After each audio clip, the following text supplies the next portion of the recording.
the key is to access the resources of the earth. There are two ways to be able to access the resources of the earth. The resources of the earth, remember, what fell into the hands of the master of iniquity. So he has enforced systemic iniquity to keep access to those resources. So there are only two ways to be able to access these resources. You can access them by being able to supersede that system and subjugate it, what Abel did. Or number two, you can subjugate yourself to the system to its highest levels, and you can be able to access those resources as you so wish, which is what Cain did.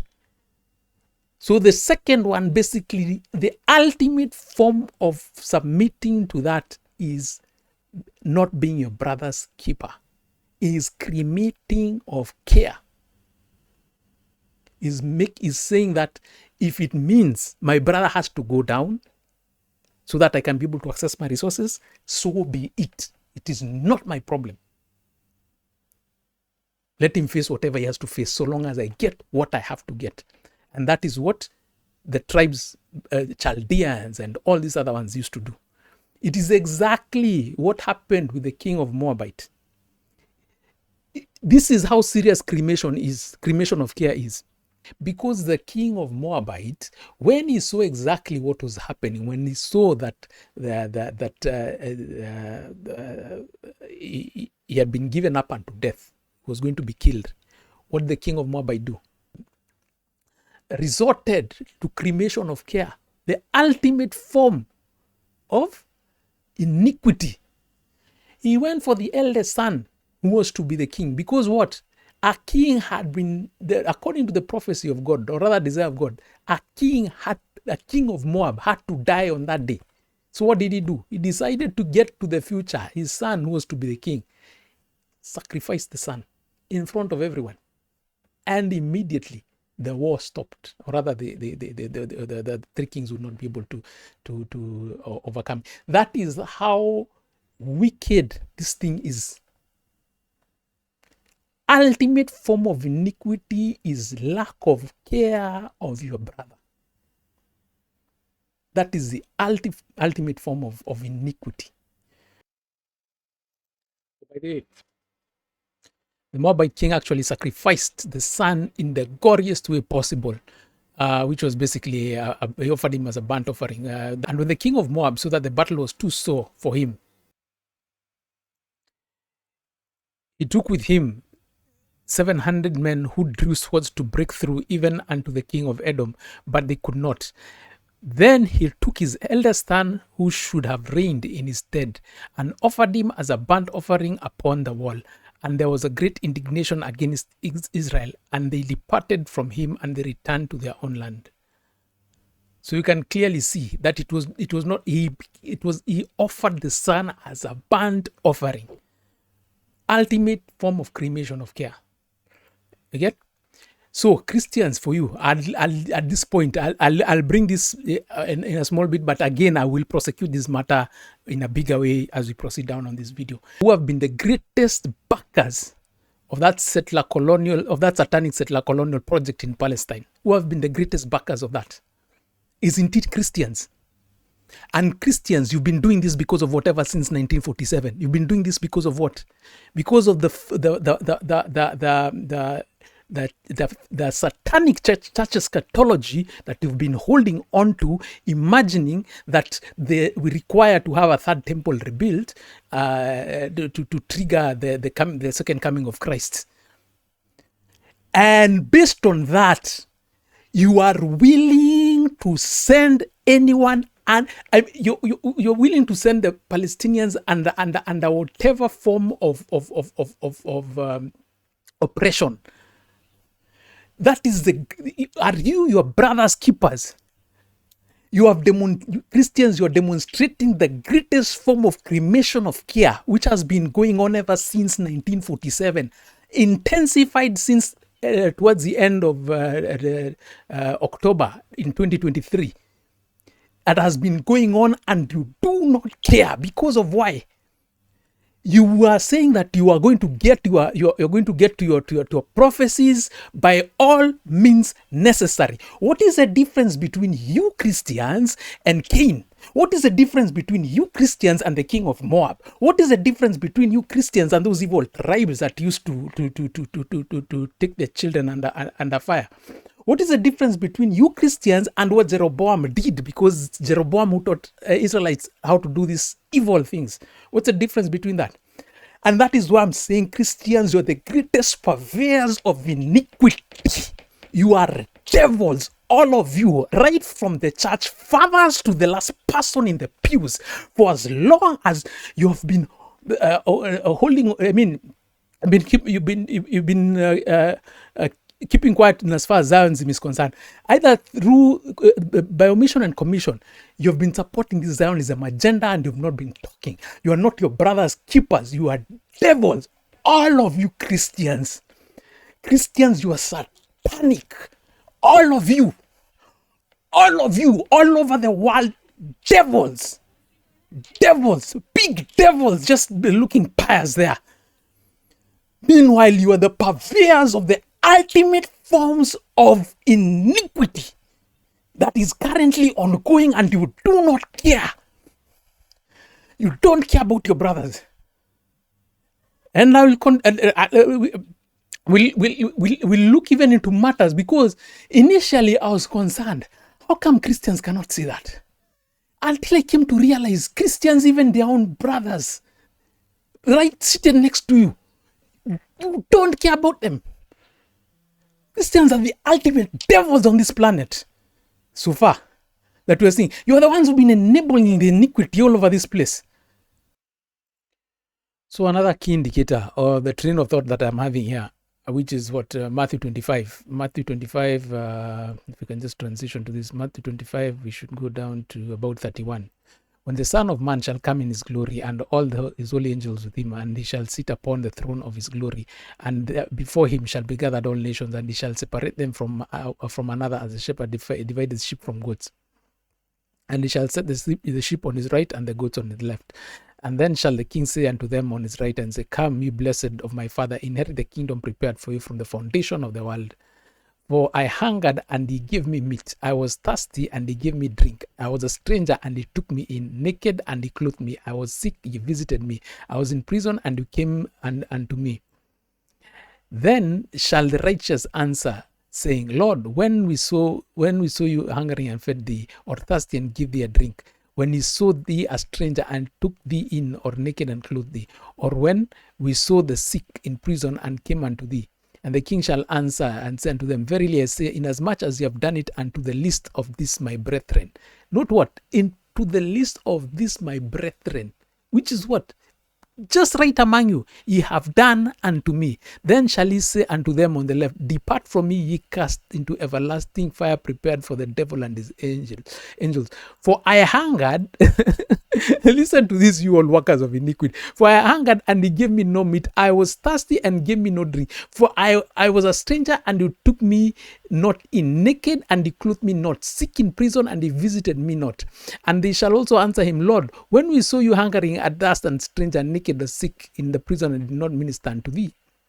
And then he shall answer them, saying, Verily I say unto you, inasmuch as ye did not do to one of these least of this, yet ye did it not to me. And this shall go away into everlasting punishment, and the righteous into eternal life.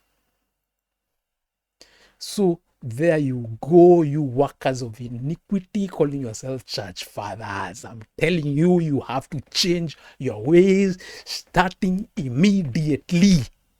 Your focus has been wrong. All those useless projects you've been focusing on buildings and all those kinds of things, and all capital projects, all those things, you triage your congregants. You triage your congregants. There should not be destitution among them. There should not be people suffering among them. That you should not be carrying on those projects when there are people suffering among you. That should not be happening. Robotha, that should not be happening. Clifton, that should not be happening.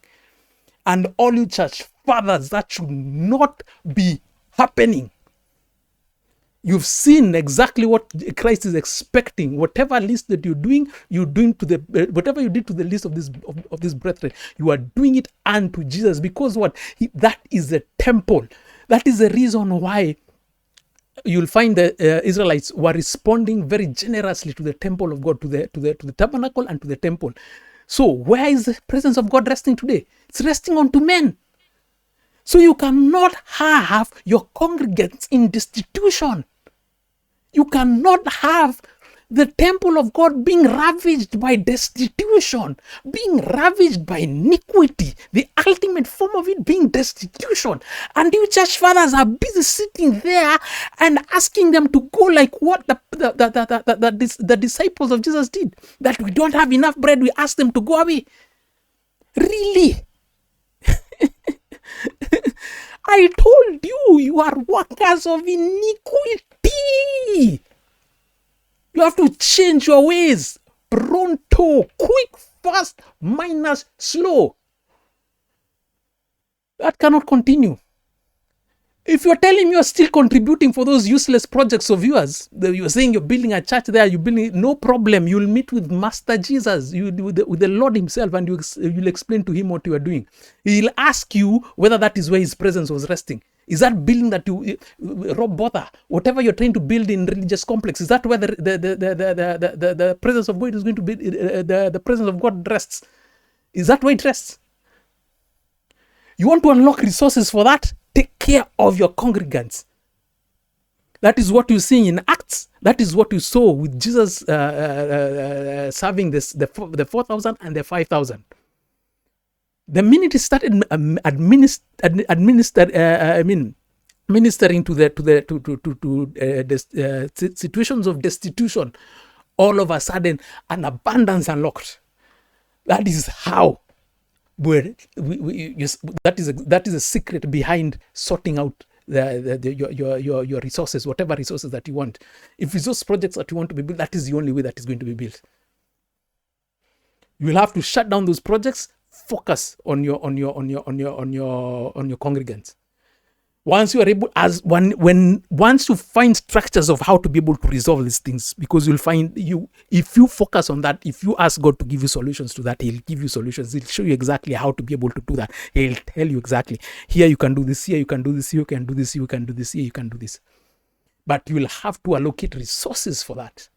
And trust me, it will not be able to work on current. You'll have to shut down those projects. And I told you.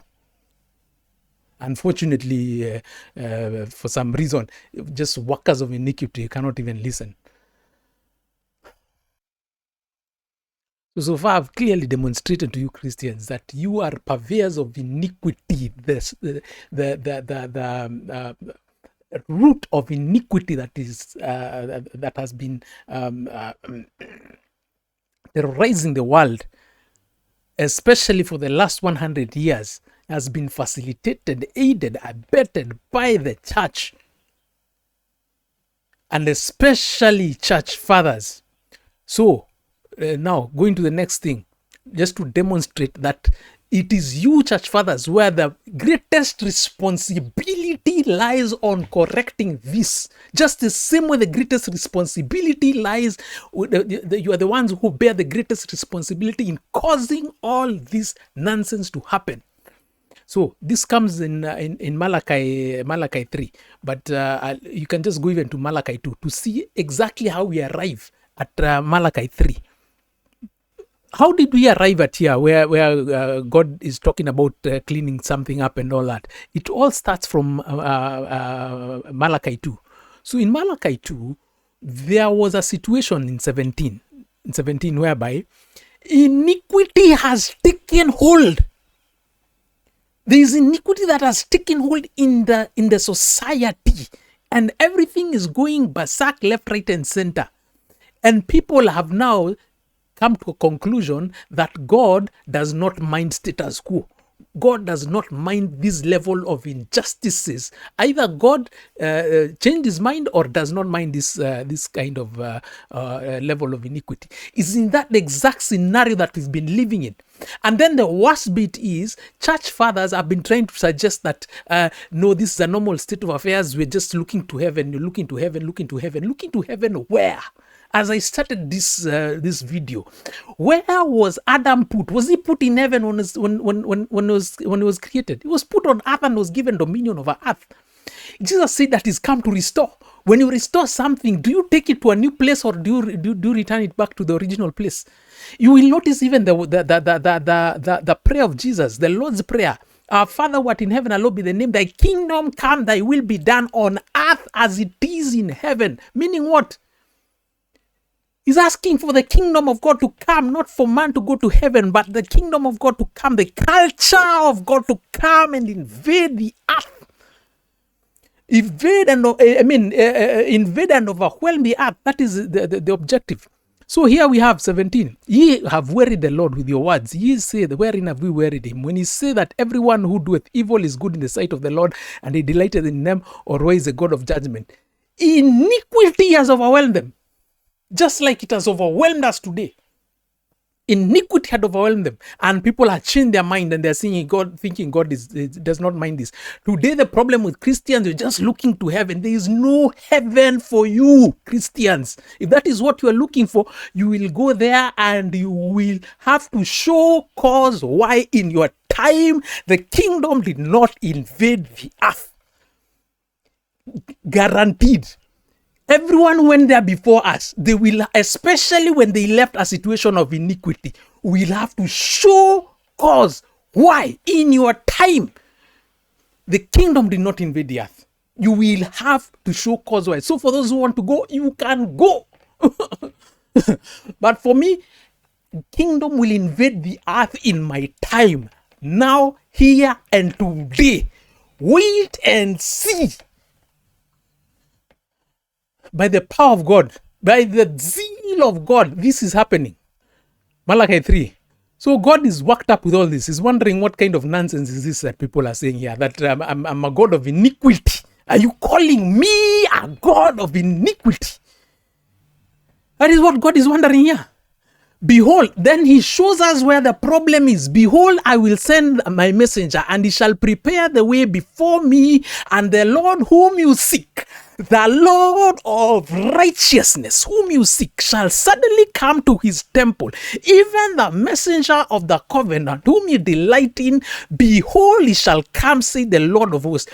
But who may abide in the day of his coming, and who shall stand when he appeareth? For he is like a refiner's fire, like a fuller's soap. And guess what? He shall sit as a refiner and a purifier of silver, and shall purify who? The sons of Levi. Purge them as gold and silver, that they may offer unto God an offering in righteousness. Meaning what? It is you fivefolders that have been the problem all along. The sons of Levi represented what? They represent the fivefolders. They're the shadows of the fivefolders back then. The problem has been you all along. You are giving. You can see here. He shall purify the sons of Levi and purge them as gold, that they may offer unto the Lord an offering in righteousness. Your offerings have not been in righteousness. Your offerings have been going to useless buildings. Your offerings have been going to useless aviation equipment, jets. Your offerings have been going to projects that God has not approved of. Projects, you have overlooked the building of the temple of God. What is the temple of God? It is the congregants below you. It is the members in the pews. Their welfares have to be taken care of first. That is the second order of charge. That is what you should be taken care of. That is what Jesus was about. Where his disciples were saying, no, they'll send them away. That is what Jesus was about. It is only when, I want you to notice, that when he purges the sons of Levi and as gold and silver, that they may offer unto Lord an offering in righteousness. Offering in what? Righteousness. Not to be robotha, not to be building there, that project there you're trying to build in religious complex. Shut it down. Shut it down. And all you church fathers, shut your projects down. All of them. Take care of your congregants. Make sure, first of all, your congregants are in order. That is what you do. Otherwise, you're not doing things in righteousness. Is God going to be resting there? Is God going to be resting in your church? Is God going to be resting in all those projects that you people are doing? Building cities and all these kinds of things, especially in Nigeria and all those kinds of things. No. Then shall the offering of Judah, it is only that when they do that is when the pews, then shall the offering of Judah and Jerusalem be pleasant to the Lord as in the days of old, as in the former years. Because what? The offering of Jerusalem and Judah represents the offering of the pews. So the pews, when they're offering onto your churches, those offerings are being misdirected to church buildings, aviation projects, and all these kinds of things. Whereas the first charge should be, or rather second charge, because also the churches should be doing their giving again. It's important they also do their giving. But the second charge should be what? Besides recurrent expenditures and everything, the second charge should be what? Make sure that the congregants are in order. Church fathers, you have to make sure your congregants are in order. Yeah. So all along that has been the problem. You church fathers are the problem. You're the problem all along. Then I'll come to you in judgment and I'll be a sweet. So it is only this time, after God has resolved these challenges within the church. Because remember this, how can we be talking of iniquity out there in the marketplace, whereas iniquity has found a home in the church? So what God was coming to do here was cleaning up the iniquity in the church. It's only after he's cleaned it up in the church that he now goes to the marketplace in 5. And then he says, I will come near to you in judgment. I will be a swift witness against sorcerers, against adulterers, and against those who swear falsely, against those who oppress the hirelings in his wages, and the widow and the fatherless, and those who turn aside the stranger from his right and fear not me, says the Lord of hosts. So it is only at this point that God now goes into the marketplace and is able now to clean up the iniquity out of those places. This is how exactly abundance is unlocked, because the minute now you go and clean up iniquity in the marketplace, it basically means the wealth of the sinners has to move to because now we have righteous people. Righteous people are now coming up. That basically means what? The wealth in the storehouse, which is what the sinners, has to be shifted back to the right place, which is supposed to be the righteous. That is basically how this goes down. Listen to me, church fathers. That is how you're going to, and that is how we take over this world. That is how we'll turn everything around. So for you who are able to get this, get with the program. For those of you who don't understand this, no problem. We will run you over. We'll run everyone over with righteousness. You don't have to believe this. You will see it with your own eyes. This is coming and it won't take long. It is just a question of months. The level of righteousness you will see being deployed on this earth, as I'm telling you, generations will come. Towards the end of generation Alpha and Bravo onwards, they will be hearing the stories and wonder what was wrong with those church fathers. They could not see such obvious issues. So wake up now. You either wake up now or you will be the laughing stock. You better wake up. Anyway, no problem. For those who don't wake up, we don't need you. We need the ones who, because this will happen whether you, if it means, look here, even if none of you choose to wake up, guess what? Stones will respond. Trees will respond. The grass will respond. Donkeys will respond. Animals will respond. Yes, this is being done whether you like it or not. The dust of the earth will respond to the righteousness of God. So for those of you who don't want to wake up because you're thinking you are too good, no problem. God will work even with the dust of the earth. He will work with the stones. He will work with donkeys. Even when Balaam chose to be wayward, the donkey responded. Yes. So for those of you who think are so wise than God, no problem. No problem. But this earth will be invaded with righteousness. Every square inch will feel such a weight of the reign of the kingdom of heaven. No more iniquity on this earth. This iniquity, we will subjugate it. And justice will reign. The justice of heaven. These Christmas songs we've been singing here. And to us a child is born, and to us a child is given, and the government will be upon his ear. They're just songs. That is what we've been just singing. You will see it in living color. The government upon his shoulders on this earth. Wait and see. Yeah. So you either get to the program. So as I'm telling you, church fathers, it is your offering that has not been in righteousness.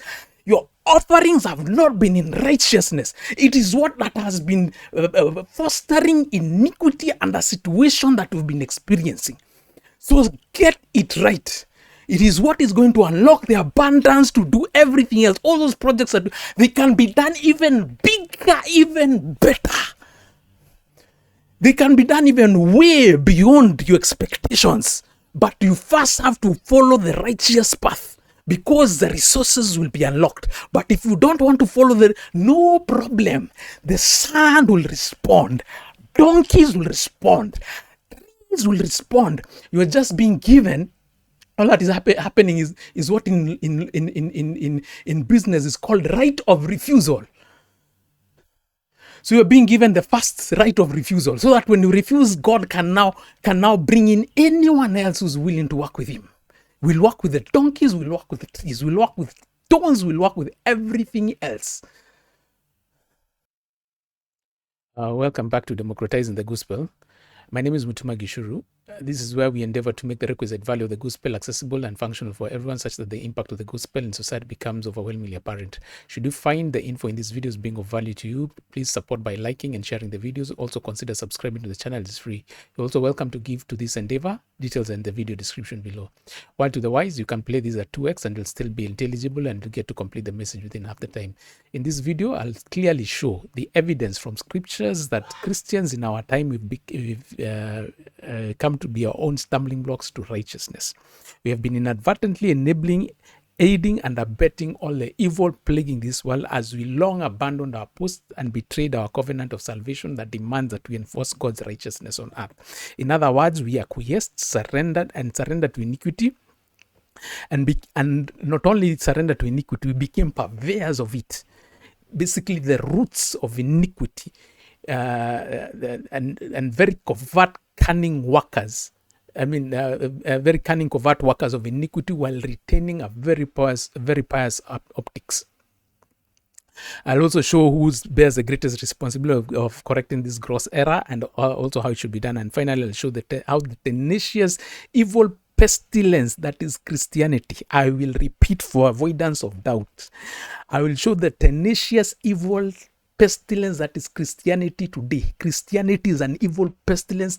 Christianity is what has been enabling all the evil that we are seeing around us. We've been seeing around us ever since and especially the last 100 years.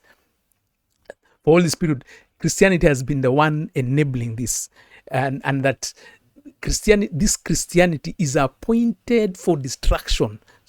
So it is upon you to understand this, so that you can be able to escape it, or you can go down with it and bear the scars of the ensuing humiliating disgrace, because eventually these truths will become common knowledge.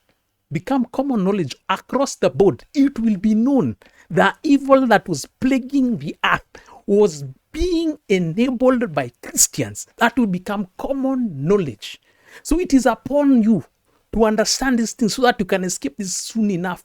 Otherwise, the humiliating disgrace that will befall Christians will be your portion, and you will have to work your way out of it. Anyway, the purposes of God revealing anything is always the purpose is revealing to redeem. So moving on swiftly. So I will start with the first order of business. To be able to demonstrate this is we need to clearly understand exactly what happened at the fall in the Garden of Eden. So in the garden, first order of business, it's important, Christians, first of all, even when we understand what happened in the garden, when man was placed in the garden, what was he charged to do? Because Christians today, your wish is something very different. You think you're getting born again to leave the earth and go to heaven. Let us see exactly what happened when God created man on the earth. So the first concept, the idea of man, comes in Genesis 1:26. So transition here. So we go here. This Genesis 1. So the first concept of man comes here in Genesis 1:26, and God said, "Let us make man in our image, after our likeness. Let them have dominion of the fish of the sea, over the fowl of the air, over the cattle, over all the earth, over every creeping thing that creepeth upon the earth." Christians, please look at this. Let us make man in our image, after our likeness. Let them have dominion where? Dominion in heaven or on earth? Let them have dominion over the fish of the sea, over the fowl of the air, over the cattle, over all the earth, and over every creeping thing that creepeth upon the earth. Where? On earth or in heaven? On earth. What's this obsession with Christians wanting to go to heaven? What nonsense is all that? Is all that that Christians are obsessed with? The key was dominion on earth. That is what you need to look at. And later on, you'll see what Jesus. What does Jesus say in the Lord's Prayer?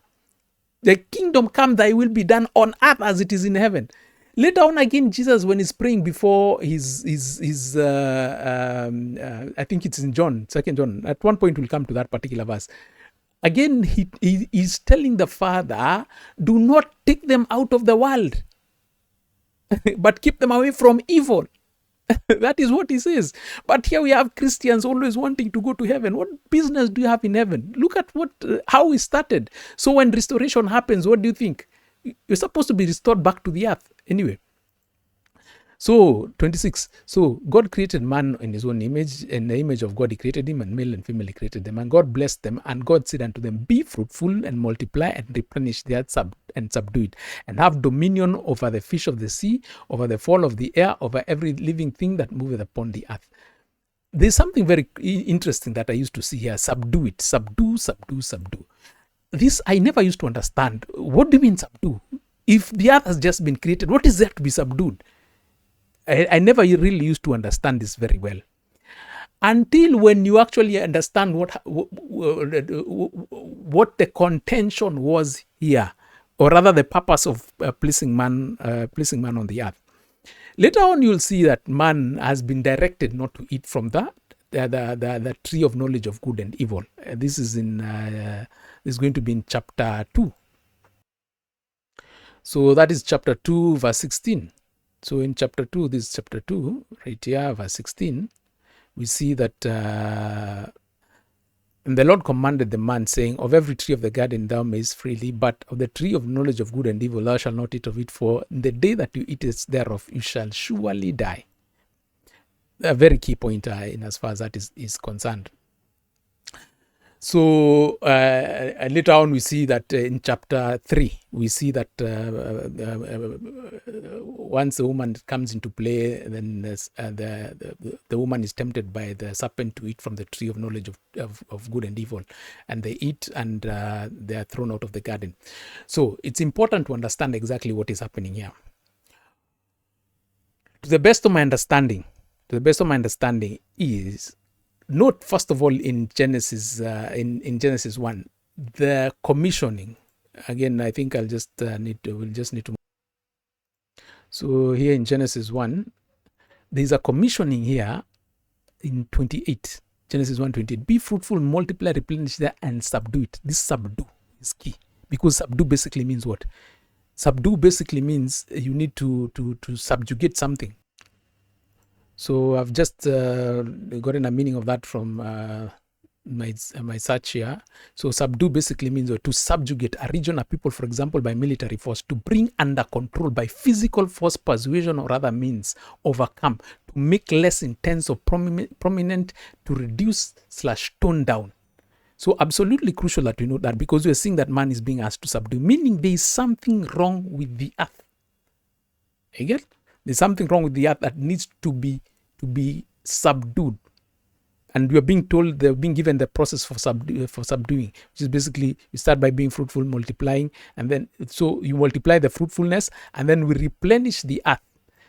So we need to understand what was there in the earth before, because replenishing is very different from filling.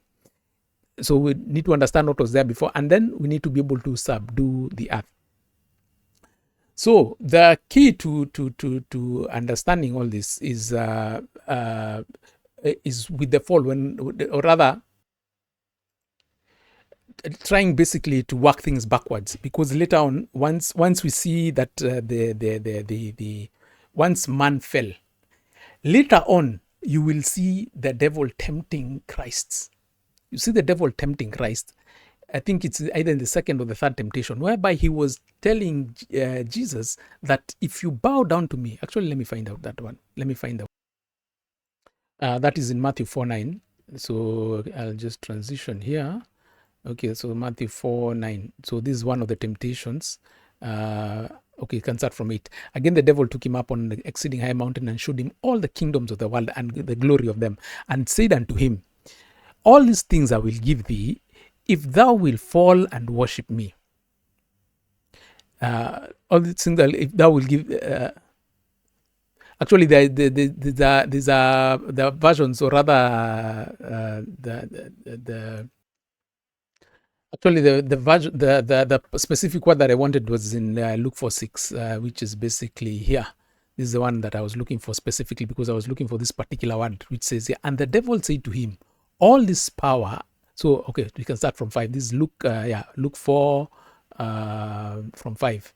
And the devil, taking him upon unto a high mountain, showed unto him all the kingdoms of the world in a moment of time. In a moment of time, yeah. And the devil said unto him, all this power I will give thee, and the glory of them. For this has been delivered unto me, and to whomsoever I will, I give it. So it was delivered to you by who? So as I was saying, you start working out backwards. So it was delivered unto him through what? Through disobedience of God, because man had been given the earth. So if we consider Genesis 1, if I can be able to just transition to that. So if you consider Genesis 1, you can see the idea that God had from 26 is, let us make man in our image, let them have dominion over the fish of the sea, over the fowl of the air, over the cattle, and over every creeping. So he was basically giving them the earth. And then God actually created them, and then God blessed them, and then he actually ended up giving them the earth. So so as you can proceed on to scene 29, and God said, behold, I have given you every herb bearing seed which is on the face of the earth, every tree. So all these things, he tells man everything that he has given unto him. So when the devil is telling Jesus that he has this kingdom that he can give to him, he says it was delivered unto him. So it was delivered unto him during what? The fall. It is at the fall, because man, the owner of the one who had been, or rather the administrator, the one who had been given administration power of the earth, ended up disobeying the Lord, the one who was to give them instructions, and he ended up obeying the serpent. You get? And so once that occurred, that basically made the devil take administrative power over the earth. And that is now what he's telling Jesus, that I have all this, I can give it to you. And left, right, and center. Okay. So, question. Again, remember the question we're trying to understand is subdue. The key thing is to understand what is this that man was supposed to be able to subdue.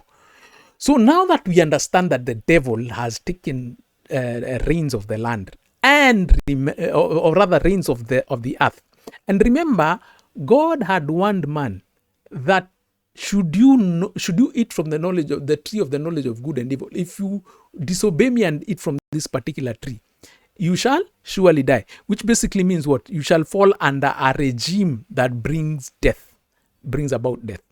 So we need to look at the history of the devil. It's absolutely crucial that we start looking at the history of the devil. And the history of the devil, we'll find it in, I think, Ezekiel. That's Ezekiel 13. I mean, Ezekiel 28 from 13. So here we go. We can transition to that. So there we go, 28 from 13. Thou hast been in Eden, the garden of God. Every precious stone was thy covering, the sardius, topaz, and the diamond, beryl, the onyx, and the jasper, and the sapphire, and the emerald, and the carbuncle, and gold. The workmanship of thy tabrets, of thy pipes was prepared in thee in the day thou was created. Thou art anointed cherub that covereth, and I have set thee, so that wast upon the holy mountain of God. Thou hast walked up and down in the midst of the stones of fire. Thou wast perfect in thy ways from the day thou wast created, till iniquity was found in thee. Absolutely crucial that we focus on this. Till iniquity was found in thee. So so this is speaking about the Lucifer, when he was an angel, a cherub, and he was perfect in his ways, till iniquity was found in thee. And then after that, what happened? By the multitude of thy merchandise, they have filled the midst of thee with violence. Thou hast sinned. Therefore, I will cast thee as a profane out of the mountain of the God, and I will destroy thee, O covering cherub, from the midst of the stone of fire. Thine heart is lifted up because of thy beauty. Thou hast corrupted thy wisdom by reason of thy brightness, and will cast thee to the ground, and will lay thee before kings, that they may behold thee. Anyway, you can proceed on with that. For now, I just want us to focus on this particular one.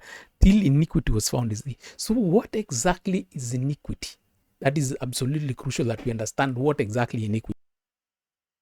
So to be able to understand iniquity, I'll use two sources, which basically just a normal search, a word search in on the browser. So basically, is iniquity absence of moral or spiritual values, or unjust act, or morally unobjectionable behavior.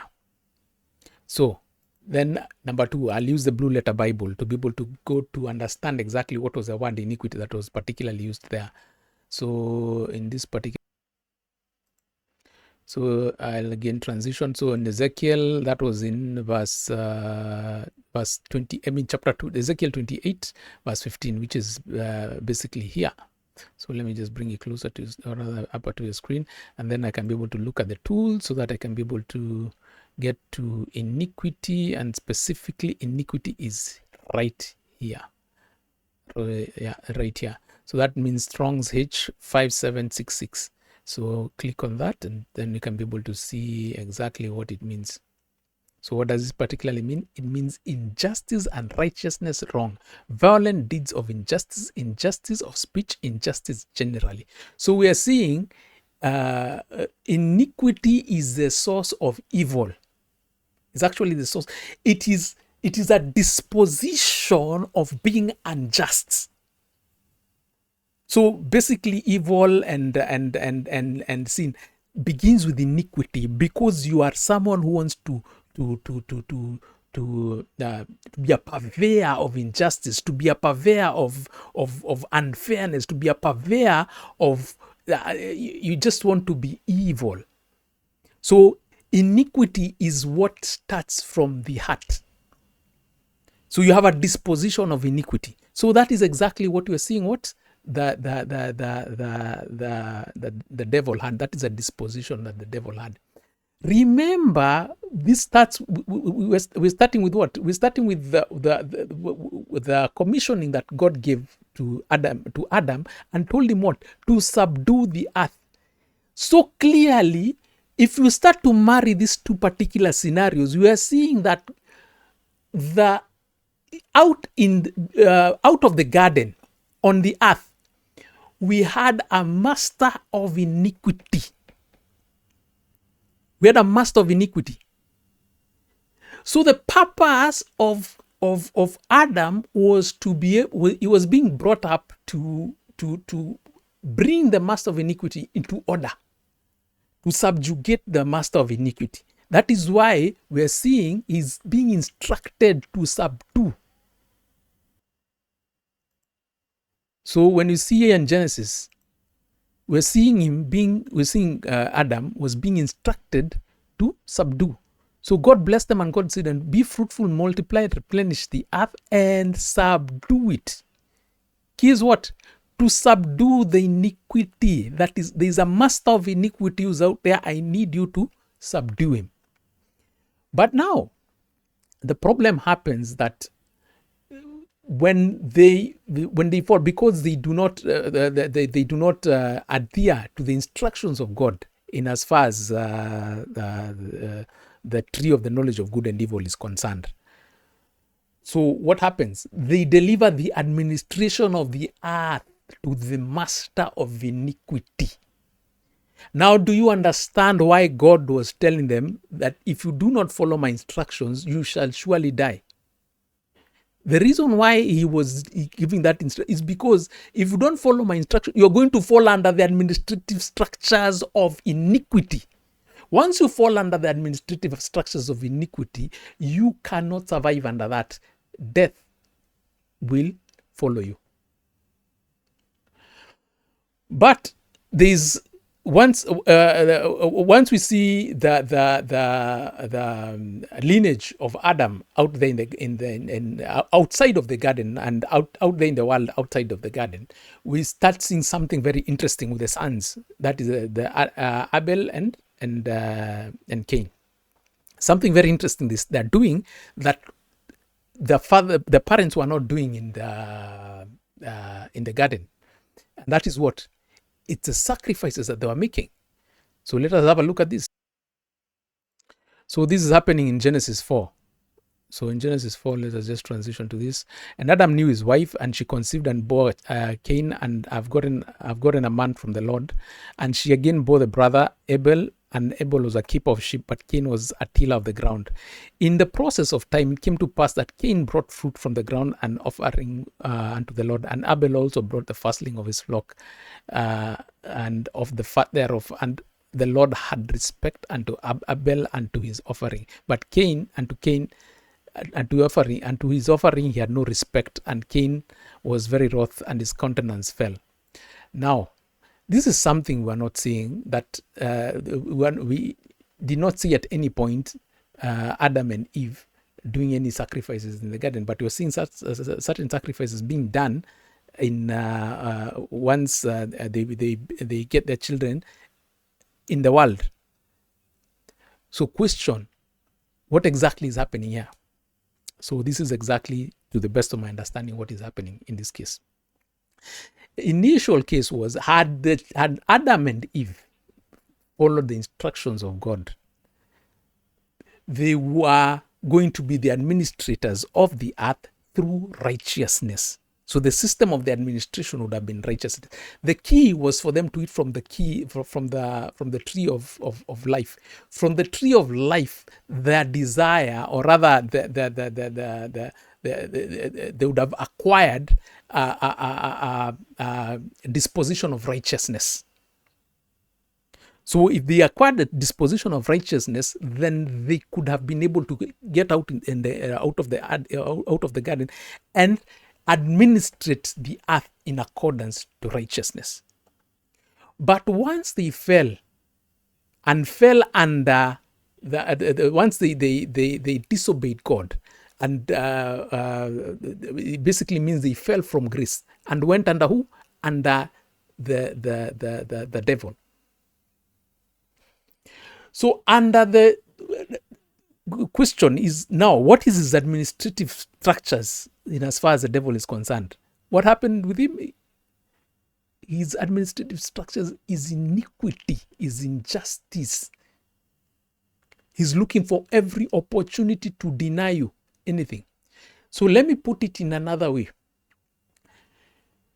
Now, man had no access to the resources of the earth without bowing down to iniquity. I'll rephrase that again in another way. Now, the earth was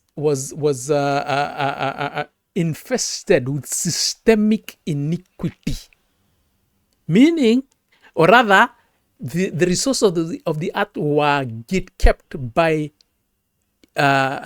systemic iniquity, meaning there is no way you're going to touch the resources of the earth. There is no way you're going to benefit from the resources of the earth without you being contaminated by iniquity. And remember, man does not live by bread alone, but by every word that proceeds from the mouth of the Lord. Meaning, bread is still important. He still needs to be able to access the resources of the earth. It's important for man to be able to access the. But now remember, they are being kept by what? By systemic iniquity. You touch the resources of the earth, you will have to subjugate yourself to some form of iniquity, one way or another. Because remember, it is systemic. So,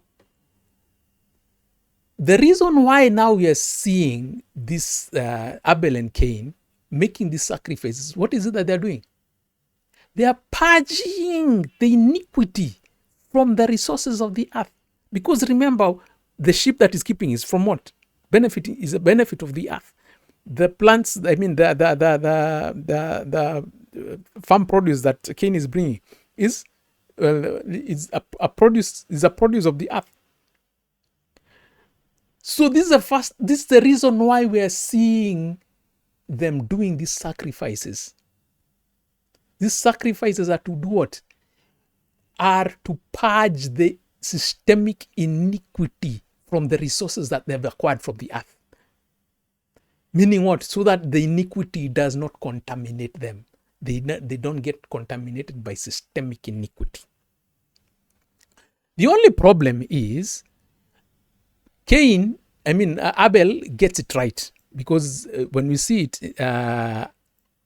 we're seeing that Abel also brought the firstlings of his flock and the fat thereof, and the Lord had respect unto Abel and to his offering. But when it comes to Cain, Cain brought of his fruit and the ground. It does not say the first, it does not say actually, there's some version that say he brought some of the fruit of his ground. So that is why you're seeing here, but unto Cain and to his offering, he had no respect, and Cain was very wroth, and his countenance fell.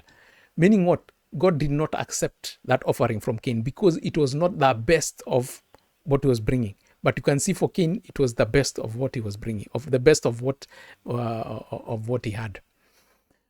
So what am I trying to demonstrate here? What I'm trying to demonstrate, first of all, is that it is crucial we know that what exactly happened at the fall. What happened at the fall is that the earth was captured by the resources of the earth were captured by systemic iniquity, meaning there is no way man was going to benefit from the resources of the earth without being contaminated by iniquity. The only way to be able to do that was to acquire this process of sacrifices, making sacrifices. So that is absolutely crucial for us to note. So moving forward to the case of Cain,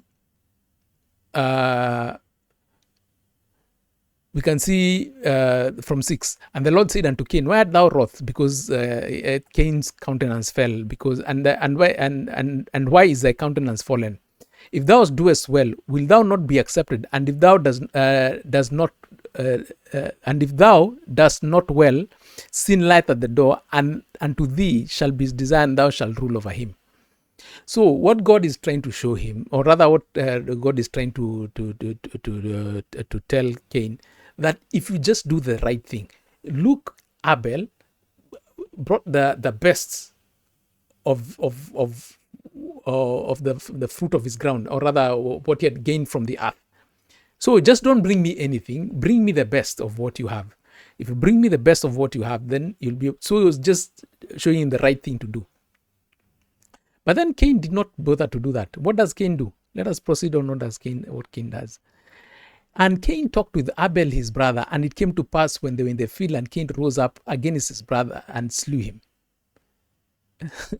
And the Lord said unto Cain, where is Abel thy brother? And he said, I know not. Am I my brother's keeper? Another very key pointer here. The reason why Cain is now coming back to kill Abel, to the best of my understanding, is Cain knew that this guy will always be ahead of me. This guy has an advantage over me because he's working under a regime of righteousness. He has found a way to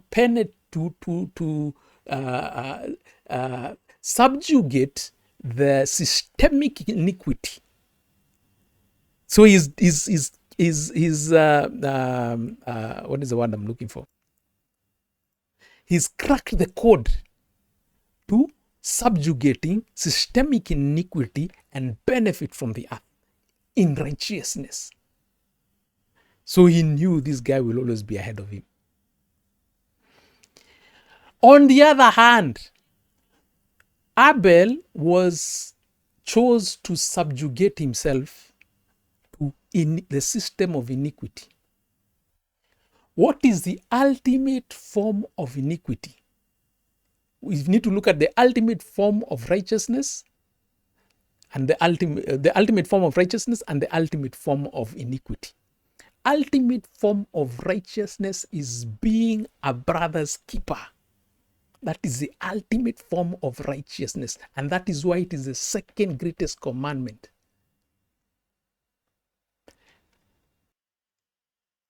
And that is where we have that word that says, no greater love has no man than this, that a man lay down his life for his friends. That is in John, this is John what? John 15. John 15, we can start from 12. This is the commandment, that ye love one another, as I have loved you. Greater love has no man than this, than a man lay down his life for his friends.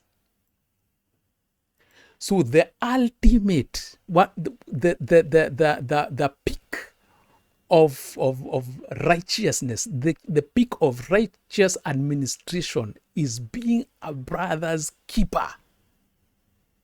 That is the summit of righteousness. And that is why even the Bible clearly demonstrates again, or rather says, you cannot claim to love. Remember, the first commandment is to love the Lord our God. So the first commandment is to love the Lord our God with all our strength, with all our might, with all our ability and all that, isn't it? But then when you come to John, this is 1 John 4. 1 John 4:20 here says, if a man say, I love God, and hateth his brother, he's a liar. For he that loveth not his brother whom he has seen, how can he say, how can he love God whom he has not seen? This commandment we have from him, that he will love God, love his brother also.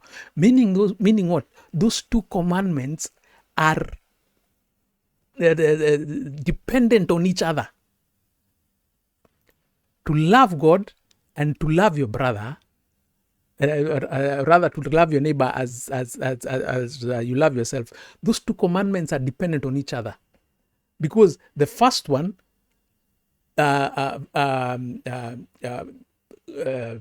is dependent on the second one, and the second one is dependent on the first one. Because I cannot say I love God and I hate my brother, and I cannot say I hate my brother and I love God. So it's absolutely crucial we get that right. Absolutely crucial we get that right at this point. So what happens with what is happening with Cain is that when he chooses to kill his brother, what exactly is he demonstrating? Demonstrating is the ultimate form of iniquity. He's demonstrating the ultimate form of iniquity where you choose to care not about whatever happens to your brother. I have nothing to do with it.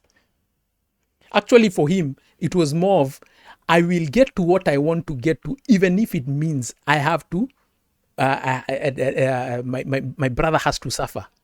Let him suffer so long as I get what I want to get. That is the ultimate form of iniquity. Actually, in satanic circles, it's called, there's a ritual that they do, which is called a cremation of care. Why cremation of care? Because you're cremating the care for humanity.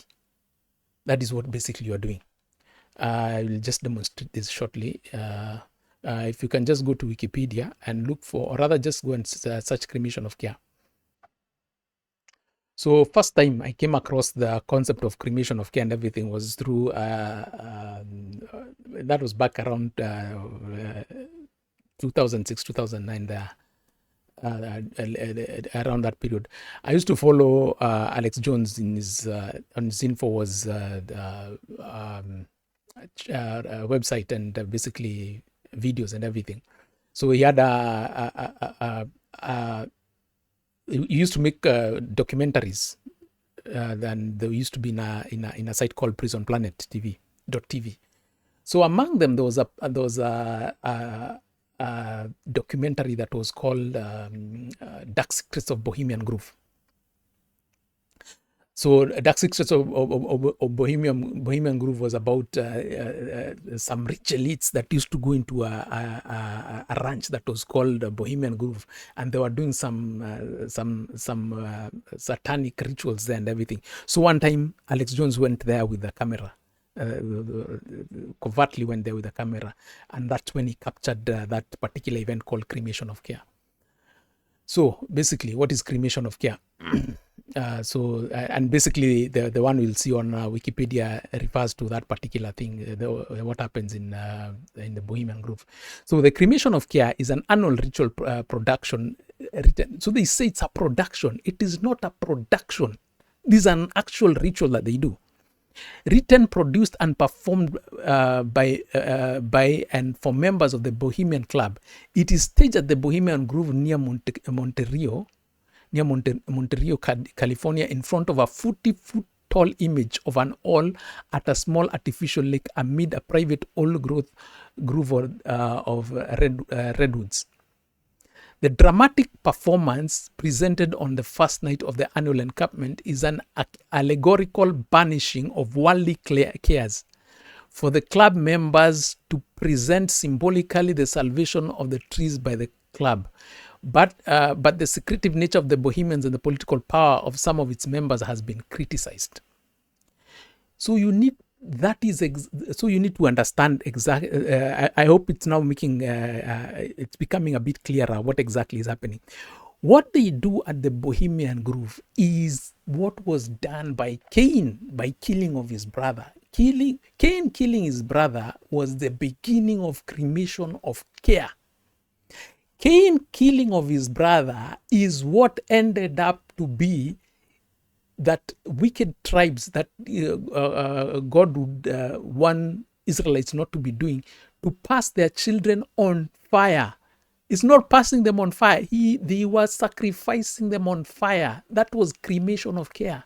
That was exactly what Cain had done. In other words, there are two scenarios, or rather, the key is to access the resources of the earth. There are two ways to be able to access the resources of the earth.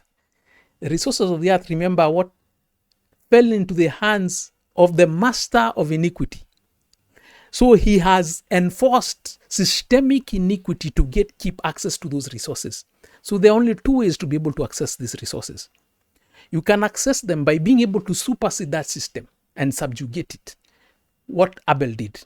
Or number two, you can subjugate yourself to the system to its highest levels, and you can be able to access those resources as you so wish, which is what Cain did. So the second one, basically, the ultimate form of submitting to that is not being your brother's keeper, is cremating of care. Is saying that if it means my brother has to go down so that I can be able to access my resources, so be it. It is not my problem. Let him face whatever he has to face, so long as I get what I have to get. And that is what the tribes, Chaldeans and all these other ones used to do. It is exactly what happened with the king of Moabite. This is how serious cremation of care is. The king of Moabite, there are three kings that actually joined together. Let me see where that story is. Where that story occurs in 2 Kings chapter 3. So 2 Kings chapter 3, there are three kings. That is the king of Judah. By this time, the kingdom of Israel has broken. So we have Israel, and then we have Judah, and then we have Edom. Or rather, the two kings that are broken is basically Israel and Judah. And then we have another king on the side called, the kingdom is called Edom. So these three kings banded together and wanted to go after the king of Moabite. It's a king of Judah this time who had a problem. No, it was the king of Israel who had a problem with the Moabite king. But because he didn't feel that he could be able to go against the king of Moabite alone, so he decided to rope in the king of Judah and also the king of Edom to assist him. So together they band and they go after him. They even went and got a prophecy from God. They got a prophecy from God through this, let me see which prophet. Oh yeah, the prophet at the time was Elisha. So they had gotten this prophecy from Elisha. So Elisha gave them so they sought a prophecy on whether they're going to, they sought the mind of God, or rather the heart of God, whether they'd be able to overcome the king of Moabite, the Moabite king. And God told them, yes, you'll be able to overcome him. But interestingly, when they went to the war, they did not. Why? Because the king of Moabite, when he saw exactly what was happening, when he saw that he had been given up unto death, he was going to be killed, what did the king of Moabite do? He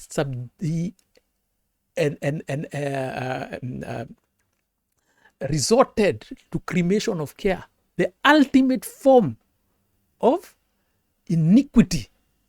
He went for the eldest son who was to be the king, because what? A king had been, according to the prophecy of God, or rather desire of God, a king of Moab had to die on that day.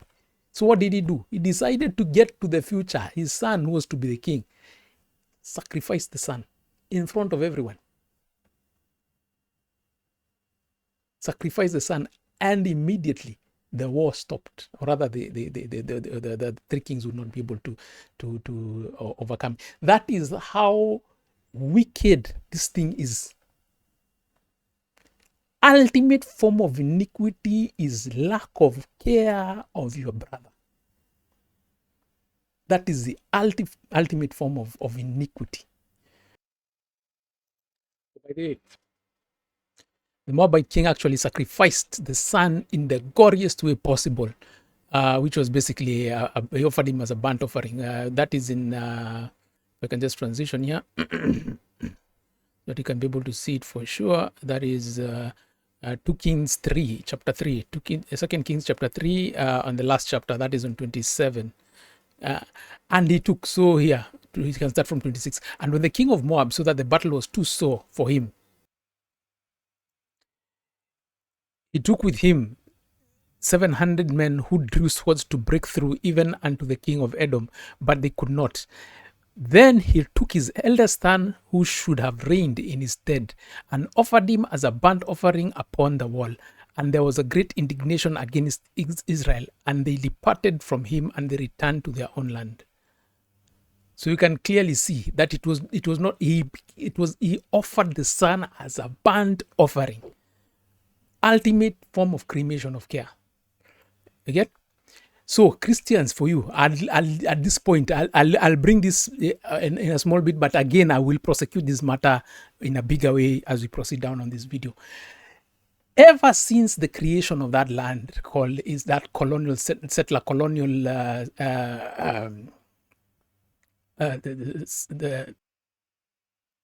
rather, who have been the greatest backers of that satanic settler colonial project in Palestine, who have been the greatest backers of that?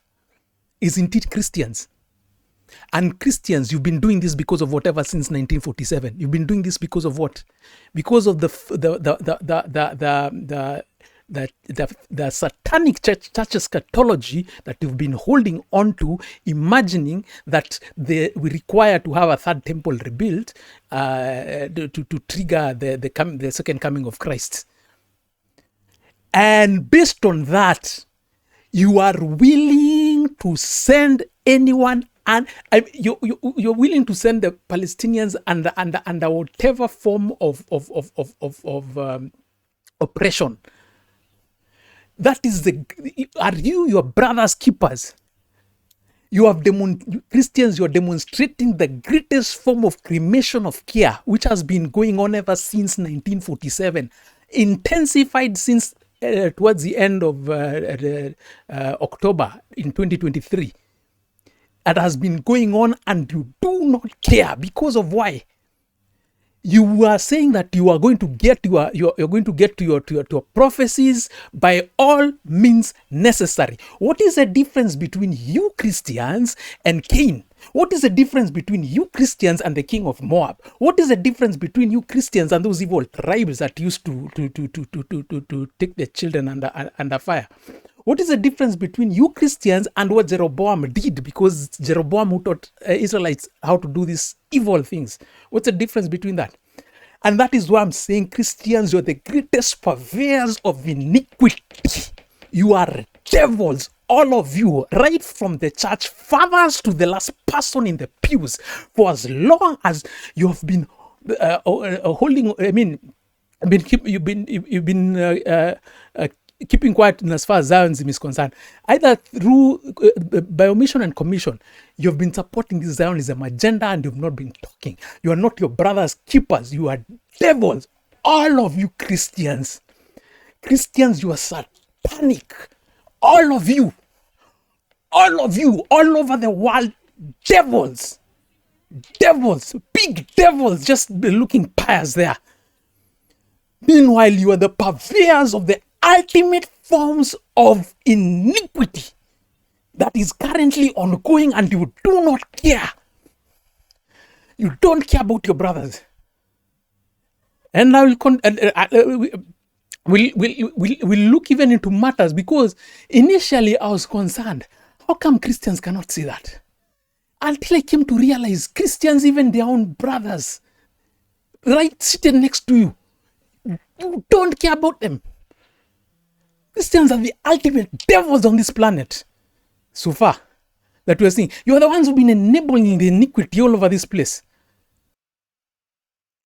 So let us look at the two tracks of iniquity, because apparently we have two tracks of iniquity.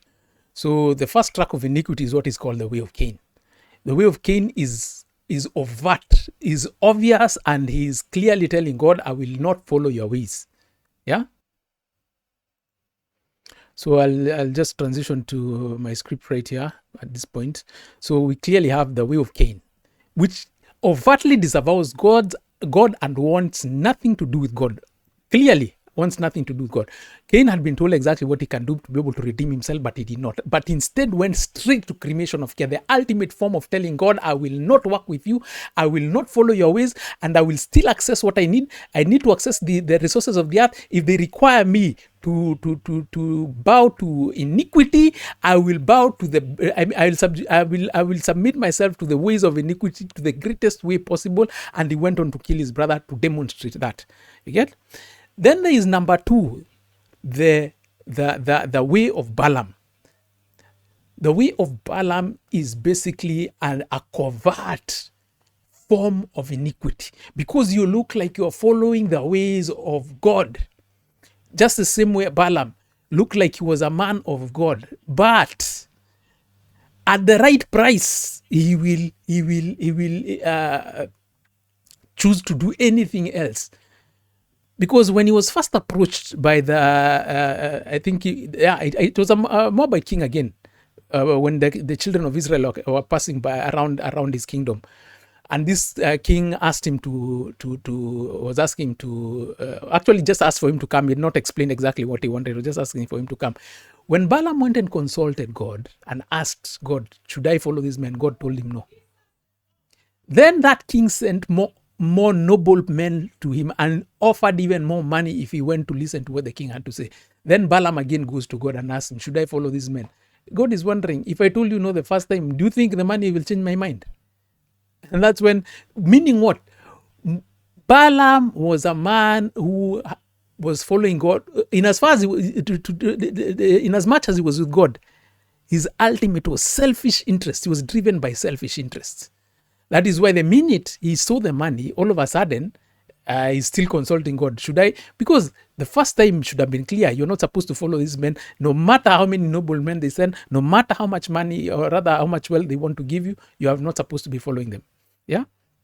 That is why we're seeing this in 1 Corinthians 10, 21 to 22. You cannot drink of the cup of the Lord and the cup of demons. You cannot partake of the Lord's table and the table of demons. Or do we provoke God to jealousy? Are we stronger than he? Again, we're seeing a similar case of ways of Balaam with an old prophet who was a worker of iniquity and misleads a young prophet. This particular case happens in, I think this was in 1 Kings. So this story occurs in 1 Kings 13. 1 Kings 13, if I can just transition here, we just see whether I can be able to go through it quickly. 1 Kings 13. And behold, there came a man of God out of Judah by the word of the Lord unto Bethel, and Jeroboam stood by to burn incense. And this man cried against the altar in the word of the Lord, said, O altar, altar, thus says the Lord, behold, a child shall be born unto the house of David, Josiah by the name, and upon thee shall he offer priests of the high places who burn incense upon thee, and men's bones shall be burned upon thee. And he gave a sign the same day, saying, This is the sign which the Lord has spoken. Behold, the altar shall be rent, and the ashes that are upon it shall be poured out. And it came to pass, when King Jeroboam had the saying of the man of the God who had cried against the altar in Bethel, that he put forth his hand from the altar, saying, Lay hold on him. And his hand which had put forth against him dried up, so he could not pull it back to him. The altar was also rent, and the ashes poured out from the altar, according to the sign which the man of God had given by the word of the Lord. And the king answered and said to the man, Entreat now thy face, the face of the Lord thy God, and pray for me, that my hand may be restored to me again. And the man of God besought the Lord, and the king's hand was restored to him, and became as it was before. And the king said to the man of God, Come home with me and refresh yourself. I will give thee a reward. And the man of God said unto the king, If thou wilt give me half thine house, I will not go in with thee, neither will I eat bread nor drink water in this place. For so was it charged to me by the word of the Lord, saying, Eat not bread nor drink water, nor turn again by the same way thou comest. So he went another way and returned not by the way that he had come to Bethel.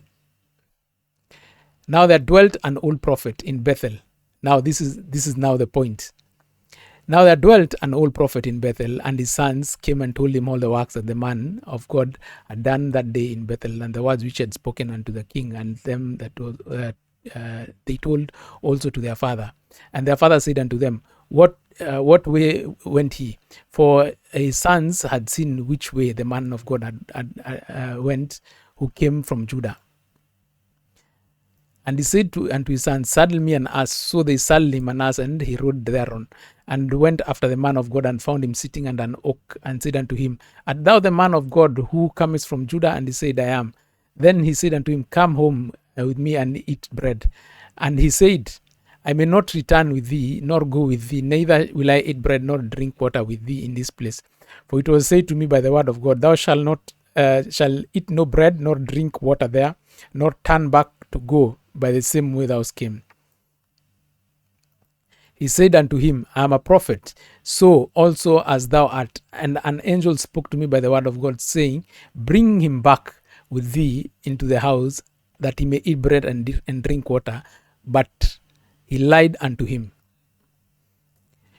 So this is the thing. Let me just proceed on a little more, and then we can be able to see. So he went back with him and ate bread in his house and he drank water. Anyway, let me just stop it at that, because later on we'll see that he ended up being being eaten by a lion. So this is what happened to this is what the old prophet was doing. There was a young prophet. Remember, this prophet was from the same jurisdiction that a prophecy is being given about the destruction of the altar, whatever altar that this young prophet was coming to declare to be destructed, was within the jurisdiction of this old prophet. How come God did not tell him? He had to bring in a prophet from all the way from Judah to come and do this. So the prophet the one from Judah was given a very clear instruction. The young prophet from Judah was given very clear instruction. You do not, the same way you go in, you do not come out. You do not eat anything there. So when you go in, you go make your prophecy. Don't eat anything. Don't drink anything. Don't go out the way you came back in. So you will use a totally different route to go out. And then what happens? A prophet, a worker of iniquity, who was a follower of God initially. So this man is on the way. It's just like Cain. The only difference between him and Cain was overtly of a man of iniquity, but overtly. This is a man of iniquity, but covertly. Looks like they are of God. This is what Christians are. This is what church fathers are. Pretending to be for God, but you are in the ways of Balaam. And that is the reason why all these words that I've been giving, all men of God have been against me, just like the old prophet was against the young prophet. Because why? The prophecy this young prophet was giving is also an indictment on the old prophet. Because how come God is not using you to give these prophecies? Because it basically means you are also a man of iniquity. That is basically what it means. So clearly, so here that is what I'm showing is that there are two parts. We have the two parts, which is basically the path of Cain and the path of Cain and the path of Balaam. The path of Cain is not very worrisome because clearly you can see. We can clearly see it's not something that is overt. It's not something that is covert. The problem is the way of Balaam, or rather the way of Balaam, because that gives you very covert workers of iniquity that are looking like with God. The way of Balaam is the same as the way of Judas. Judas and Balaam are of the same caliber. These are people who are confessing one thing, but their actions are doing something else. They are out looking for their own interests. They are looking like they are for God, but they are workers of iniquity. And you can never tell. So you will see the prophet listened to what the young prophet listened to what the old prophet was saying. And he followed. That is why you see, it says in this particular word, let me just transition to that. It says in that particular word that he had lied. See 18. He said unto him, I'm a prophet also as thou art, and an angel spoke to me. What angel? There's no angel that has spoke to me by the word of the Lord, saying, bring him back with thee to thine house, that he may eat bread and drink water. But he lied unto him. Eventually, what happened to him? And it came to pass when he sat at the table, and the word of the Lord came unto the prophet who brought him back. So now the true word of the Lord comes to this, and he cried to the man of God who came back from Judah, saying, thus the Lord said, for as much as thou disobeyed the mouth of the Lord, and has not kept the commandment which the God commanded thee, but comest back and has eaten bread and drank water in the place which God said to thee, eat not bread and drink not water, thy carcass shall not come out of the scripture of thy fathers, shall not come into the scripture of thy fathers. Meaning what? You will not be buried in the land of your fathers. And it came to pass after he had eaten and after he had drunk, and there was saddled for him an ass to which the prophet had brought back. And when he was gone, a lion met him by the way and slew him, and his carcass was cast away, and the ass stood by it, and the lion also stood by the carcass. Because of what? The deception from a work of iniquity. Someone who looked like they were for God, but is a worker of iniquity. A covert worker of iniquity. That is what Christianity is today. And I'm talking about Christianity through and through all over the world. All you church fathers, you're all workers of iniquity. That is what you are.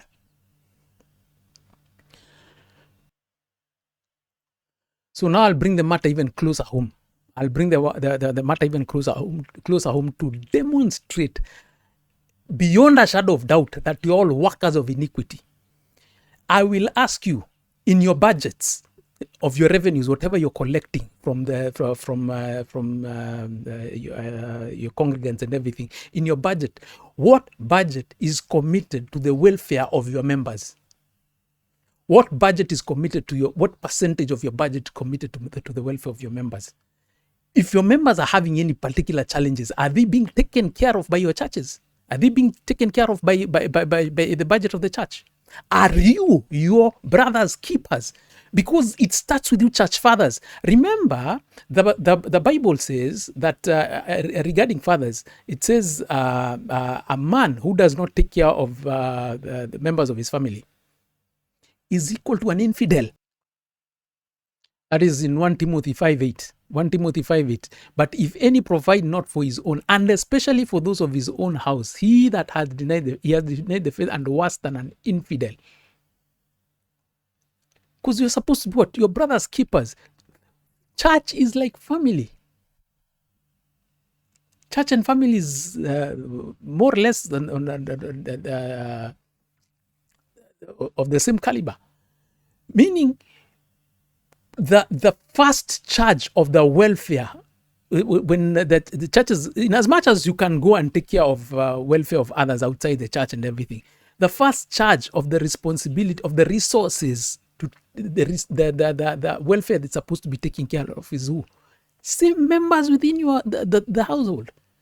Those are the first ones. That's the first charge that's supposed to be there. So that is what I'm asking again, church fathers. Go back to your budgets and look. What is allocated to take care of the welfare of your members?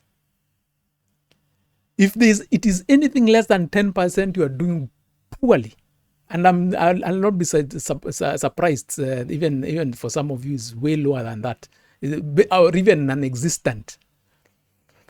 But you have budgets for projects, for buildings, left, right, and center, and all these kinds of things. You have budgets for all those things, but you do not have budgets to take care of your own members, to take care of what God calls important. So basically, what are you? Because if the ultimate form of being a righteous person is being a brother's keeper, one of the ultimate forms of that is being a brother's keeper.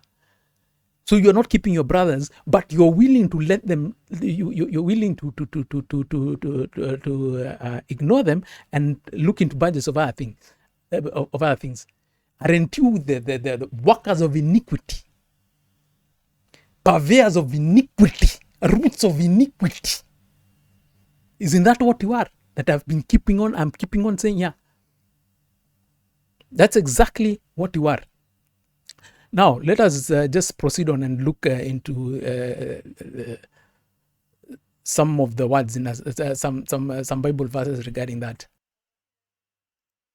So Christians, you will have to be, that is the first order of things you need to correct, because that is the first thing that is indicting you. So let us look at these matters. So 1 John 4:19-21.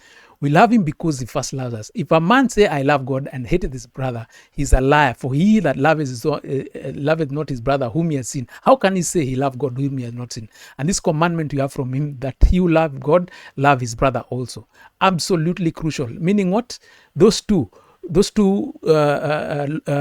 commandments, love the Lord your God with all your heart, with all your soul, with all your mind, with all your heart and everything. That and the second one, that love your neighbor as you love yourself, absolutely crucial, because they're dependent on each other. Because if you love God, you cannot hate your brother. Again, so the second commandment, you cannot say you cannot say you love God and you're not taking care of your own brothers. Then James 2:15-17, if a brother or sister is naked, destitute of daily food, and one of you say to him, depart in peace, be ye warm and filled, without giving him those things which are needful to the body, what does it profit? Even so, faith is, if it had not works, is dead, being alone. So just saying that you're praying for people and everything, just like in my church, the pastor in my church, Robotha, was when I brought him the issue of Palestine and the issue of Gaza there, he's saying we're just praying about it. Praying about it is just euphemism for it's God's fault. That is basically what it is. And that is why God is saying you cannot just pray to your, just wish your brother well and tell him just go. No. You need to start finding ways of being able to resolve those particular issues. Because the key thing that humanity needs to start understanding, destitution is a result of iniquity. The destitution you're seeing, people having problems with provisions and everything, is not because people are lazy per se or all those other things. No, these are results of iniquity. It's the result of the systems of administration of iniquity. And what God is saying, for you to start correcting these things, you have to start from the bottom, right where the problem starts. We will get to the issue when we get to Acts, and you see how the early church was able to unlock wealth. Interestingly, even Jesus was able to unlock abundance through what? Going to the bottom there of iniquity and resolving destitution. When you're starting resolving destitution, because it means what? You are tackling iniquity. You are hitting iniquity head on. You're going to the results of iniquity and you're saying these results will not exist in my sphere. So you're going on, you're looking for any signs of iniquity around you and you are dealing with it head on. Which is what? Dominion that we were called for in Genesis. That is a dominion we're called for. We are saying iniquity will not exist in my presence. That's exactly what is supposed to be happening, and that's exactly what Jesus demonstrated. So we can go to the story of the Good Samaritan first. So for this, I will just transition to the word, which is right there. That is in Luke 10:25-37 and Matthew 25. Let me put it there. Luke 10:25-37 and Matthew 25:31-46. So we can start with the first part. And behold, a certain lawyer stood up and tested him, saying, Master, what shall I do to inherit eternal life? He said unto him, What is written in the law? How readest thou? And he answering said, Thou shalt love thy Lord with thy heart, with all thy heart, with all thy soul, and with all thy strength, and with all thy mind, and thy neighbor as thyself. And he said unto him, Thou hast answered right. This do, and thou shalt live. Now, wanting to test him, he wanting to justify himself, said unto Jesus, And who is my neighbor? And Jesus answering said, A certain man went down from Jerusalem to Jericho and fell among thieves, who stripped him and of his raiment and wounded him and departed, leaving him half dead. And by chance there came down a certain priest that way. When he saw him, he passed by on the other side. And likewise a Levite, when he was at the place, came and looked on him and passed by on the other side. But a certain Samaritan, as he journeyed, came to where he was, and when he saw him, he had compassion for him. And note that, had compassion for him, because as we proceed on, we'll see situations where Jesus will have compassion for humanity. This is what Christians lack. You lack compassion for your brothers. That is why I was, initially I was bothered why Christians are not bothered about the Palestinian issue. I came to realize even you don't care about your own brothers. People you're sitting next to, people you church fathers are pastoring, you have no care for them. and went to him, bound up his wounds, and pouring on oil and wine, and set him on his own beast, and brought him into an inn and took care of him. And on the morrow when he departed, he took 2 pence and gave them to the host, and said to him, take care of him, and whatsoever thou spendest more, when I come again I'll repay thee. Which now of this thinkest thou as a neighbor unto him that fell among the thieves? And he said, the one that showed mercy on him. And he said, said Jesus unto him, go and do likewise. Go and do likewise. Show what? Mercy unto your own and to the others. So I will not go to the other one, because the story is more or less the same. So go and do likewise. That is what Jesus was saying. And that is the key here. Christians, are we showing mercy? Look into your budgets, church fathers. What is designated for the welfare of the members among you? What is designated for that? No, you're focused on church building. Focused on all this, all forms of things. Maybe even jets, and they have private jets and all these kinds of things. You're focused on everything else but your church members. For those who are focused on your church members, well and good. I will come to that and explain and put some things squarely in order. But for those who are not, that should be your first charge. The first charge of your of revenues that come in should be able to take care of, besides your giving. So first charge is giving. Second charge should be able to, at least to the best of my understanding, if God is asking for 10% of whatever we're coming, that is bringing, I believe also we should be able to set aside 10%, at least 10%. If you can be able to do more. Idea is what? Make sure you are able to deal with any form of destitution within your house. Any form of destitution. If you have any form of destitution that is existing within your house, or you are chasing them away, because that's another thing that the evil church fathers are doing, chasing them away. We will see that again as the disciples of Jesus were doing, chasing destitution away. You're saying we are not going to deal with this, meaning what? You are even worse. You are purveyors of destitution. So let us proceed on. So Acts 13. Now, this is where all along I've always wondered. So first of all, from the get-go, I mean, from the time I was a child, I used to wonder, there's something very wrong with this world, very wrong with this world. I couldn't get it, how people cannot get along and everything. But lately, as I'm going through, as I started being serious with God and all that, ever since around 2014 and everything, and lately, as God is showing me things here and there, I've come to really understand, because initially I thought it was the money, I thought it was this, but now it's becoming even clearer and clearer. I've come to understand the problem is iniquity. So the problem is what? The problem is iniquity. Question, how is it supposed to be dealt with? The only way to deal with it is to make sure that the results of iniquity are always dealt with, cleared out. And that is exactly what it means to be a brother's keeper. And that is when you look at Acts, in the initial parts of Acts, because now what we're going to look at is around Acts 4. In Acts, they got it right, but along the way, they lost it. The early church had got it initially, but unfortunately, they were unable to keep it together. They never understood that was the key. So let us look in Acts 4. This is absolutely crucial. Christians, this is the absolutely crucial part. Because again, you will see Jesus showing the same concept again. We'll go to that when Jesus is feeding the 5,000.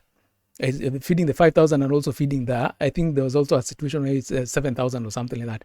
So let's start with this Acts 4, 32 to 37. And when the multitude of those who believed were in one heart and one soul, neither one of them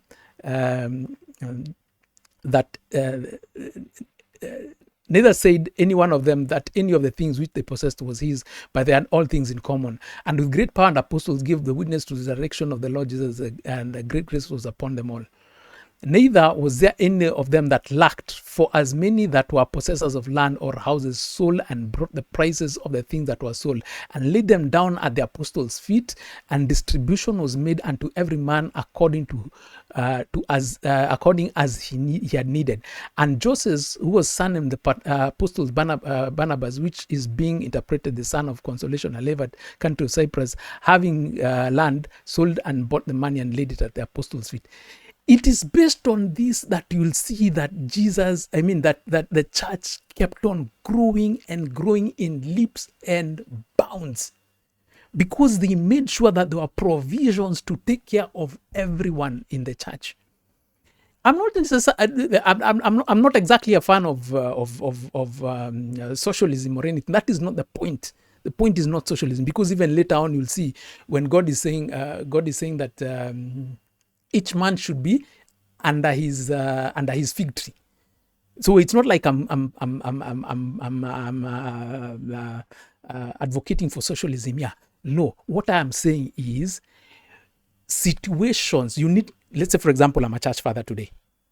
If I'm a church father today, the first thing that when I come to the understanding of this, the first thing I need to do is take a survey of the situation of all my members. I need to know who's struggling at some level of destitution. So long, if someone has a job, as in they have a way of providing for themselves, well and good, they can just be able to carry on with that. They need to understand the process of growth, which basically, and I'll come to that when it comes to matters of giving and all these things. You need to understand all those processes. But situations whereby there are people in destitution, people struggling, and I'm not talking about situation whereby someone is trying to live larger than what they can afford. No, I'm talking about you're able to triage properly and see where the actual situations of destitution. You have to deal with those situations. You have to give provisions for those situations.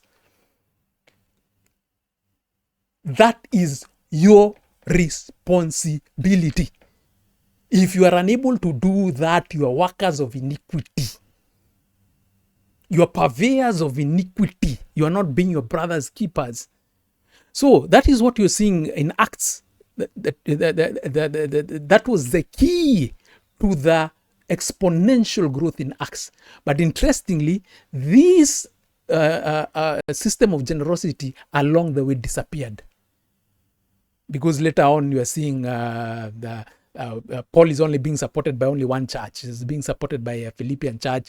And that is why you'll start seeing those churches are having weird scenarios. When you read the letters of Paul, you come to realize he's addressing certain situations that should not be occurring even in church in the first place. Why? People abandoned the original concept, which was what? Subjugating iniquity. And when you're subjugating iniquity is you make sure the results of iniquity cannot be around you. And especially when talking destitution. Cannot be anywhere around you. Cannot be within your house. Yeah? And that is exactly what Jesus did in Matthew 14, 13 to 21, when he feeds the 5,000. So let us look at that one. So Matthew 14, this is Matthew 14 here. So we can start from 13. When Jesus heard of it,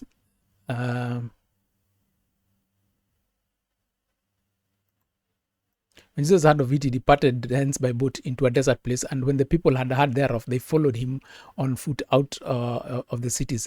And Jesus went forth and saw great multitude that was moved. And was moved with what? Moved with compassion toward them. And he healed their sick. And when it was evening, his disciples came to him, saying, this is a desert place, and time is now past. Send the multitude away, that they may go into the villages and buy themselves victuals. Buy themselves what? Food. But Jesus said to them, they need not depart. Give them to eat. Do you understand what I'm telling you, church fathers? You church fathers are like the disciples. You're telling them, tell them to go away. So first of all, Jesus moved with what? With compassion. Then number two, he's saying we'll have to solve this problem here. You get? But the disciples are like, no, ask them to go away.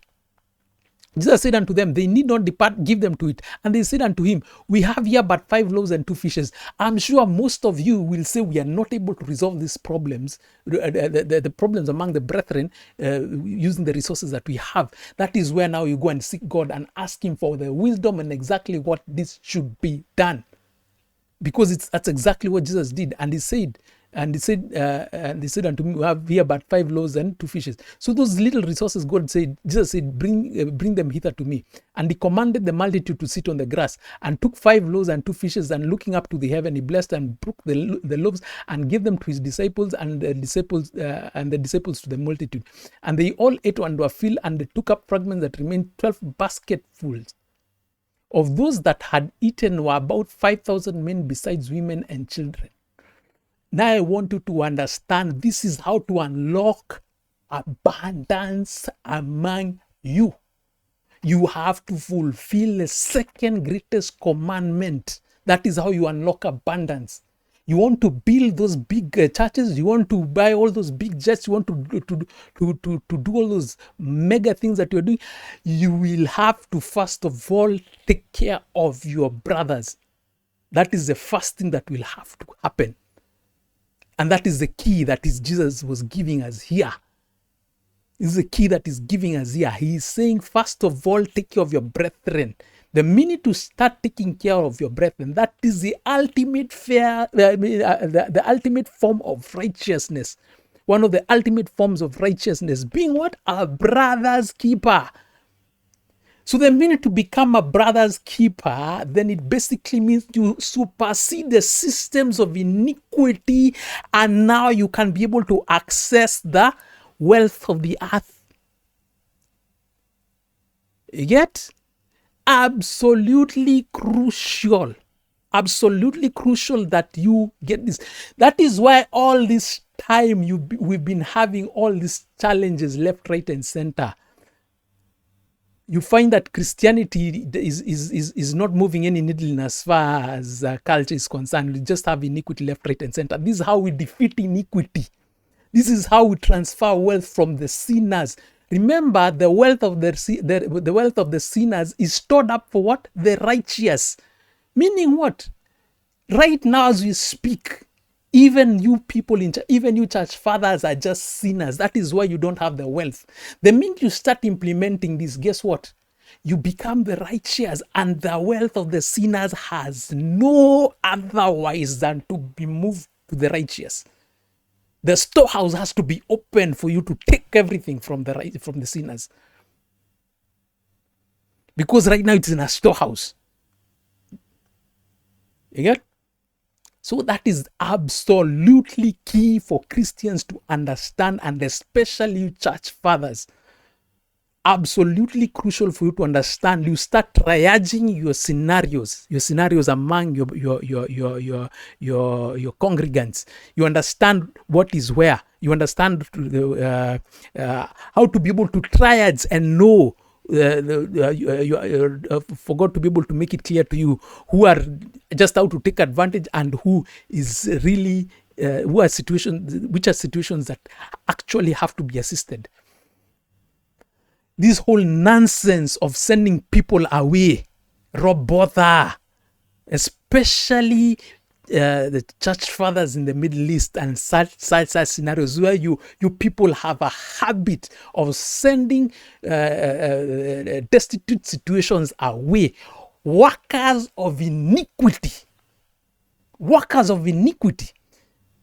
Robotha. You people, whenever someone shows up, let's say for example, if I got a job, someone gets a job and comes to do and shows up in your churches, you normally say, it is God who brought you here. You thought you were coming here to work and everything, but it's actually God who brought you here and all those things. But the day these face challenges with their work situation and they no longer have a job, what is your first advice? Do you even seek God for their situations? Did you see God for my situation? No. Your first order of business is what? You resort to the manual that was given to you by Mammon, the Lord of your church. As I've been telling you, you're running a synagogue of Satan. That is why you will tell people they come there because they got a job, and when their jobs end, you will tell them God is sending you back home. No, it is not God, it is Mammon. It is your God, Mammon. Bother you and your elders. And most of you churches in the Middle East. Another good example, another nasty one that I've had is I was talking about another horror story that I've had is a church that basically was an offshoot. The leader of that church actually used to be a pastor within our fellowship. It's called the Wellspring Church. I expected better. But anyway, with the Clifton, Wellspring Church, Qatar. Oh my God, the stories I've heard from there. You know exactly what I'm talking about. A Kenyan family that actually came visiting, is not even a member there. But the advice people are getting from you church fathers, and I don't mind. Whatever you get from God, you can explain to them. Let's say, for example, my basic concept is this. When I find such scenarios, let's say, for example, I'm a church father, I find such scenarios. First thing I need to ask these people is, what is God telling you? So when you tell me what God is telling you, I'll see God also by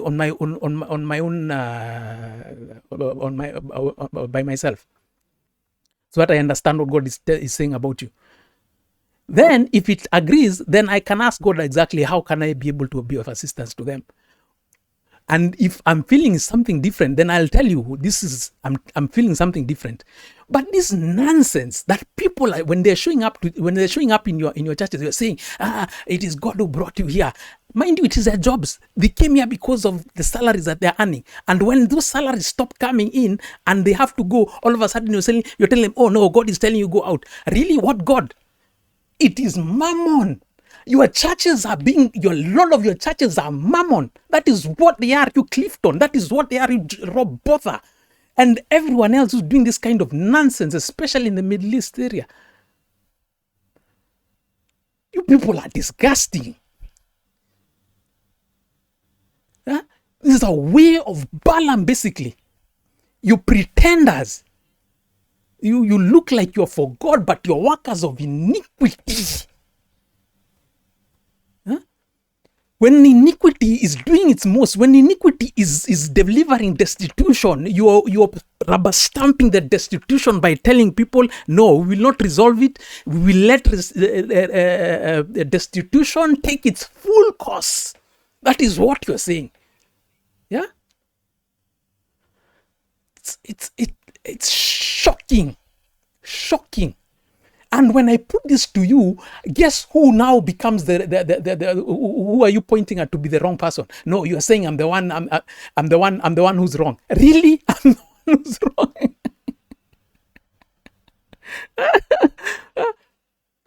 You're just like the old prophet that was misleading the new prophet. The good thing is God had apprehended me and made sure there is no way I could be misled by you workers of iniquity. There's still something else coming up. Let me just finish with this word. So basically, we'll go on to the next part. The next, that is Jesus feeding 5,000. Then there's John 6:1-4. I think this is the same case of Jesus feeding the 5,000. But anyway, I'll still read it. Let me just proceed on to it. This is it here, and that is John 6:1-14. After these things, Jesus went across the Sea of Galilee, which was the Sea of Tiberias, and the great multitude followed him because they saw the miracles which he did on those who are diseased. And Jesus went up to the mountain, and there he sat with the disciples. Now the Passover, a feast of the Jews, was nigh. And Jesus lifted up his eyes and saw a great company coming to him and said to Philip, whence shall we buy bread that this may eat? Note, it is Jesus asking them. What do you think Jesus is doing? He's testing them. Do you know your job? That is what Jesus is asking. Do you know your job? And he said, remember, these are like pastors. You get? And he gave some apostles, prophets, the fivefolders. So these are pastors. Welfare of your members, absolutely crucial. It is your business. So when shall we buy bread that this may eat? And he said to him to test him, for he knew that what he would do. And that is why God is keeping on bringing those scenarios in your case to you. Philip answered, 200 pennyworth of bread is not sufficient for them, that every one of them may take a little. One of his disciples, Andrew, Simon Peter's brother, said unto him, there is a lad here who has 5 barley loaves and 2 small fishes. But what are they among us? And Jesus said, make the men sit. Make the men sit down now that there is much grass in the place, so that they sat down in a number about 5,000. And Jesus took the loaves, and when he had given thanks, he distributed to the disciples, and the disciples to those, and the disciples to those who were sitting down, and likewise of the fishes as much as they wanted. When they were filled, he said to the disciples, gather up the fragments that remained, that nothing is lost. Therefore they gathered them together and were filled 12 baskets with fragments of the 5 barley loaves which remained over and above them that had eaten. Then those men that had seen the miracle that Jesus had done said, this is in truth that prophet who is coming into the world. That is how to unlock abundance. That is how to unlock abundance. Stop focusing on your fraudulent projects. Talking about churches, buildings and sound systems. Just do the acceptable minimum in as far as that is concerned. Your greatest budget, the biggest budget should you cannot start it. Okay, let me put this in order. Personally, I'm a father. I have 2 children. So let's say, for example, I'm doing a construction, or I choose to make payments for a car that causes there not to be food in the house, or very little food in the house. I can forgo the car and make sure that my children are in order. That is exactly what's supposed to be happening, and that's what I'm talking about. Your projects are not of any value for as long as there are people suffering among you. And first order of business, I'm talking about people, your members. I'm not even talking about whether you are doing other works of charity out there. No, I'm talking about your members. You have to triage and find the scenarios that are there and seek God on how to be able to deal with them. Just the same way the disciples were being given these cases and were saying, oh my God, this is just too much. You cannot be able to deal with this particular. Exactly. Then you go to God and then he explains to you how you're going to deal with those particular cases. One by one, you tell this one A, you tell this one B. But from God, not from your own assessments of the way the mammon determines things. There's no way you can be saying that I came to your church because I got a job, and then when the job ends again, you're telling me God told me to is getting me out of your church. No, that is not God. That is mammon, and those are indicators that is mammon running your churches.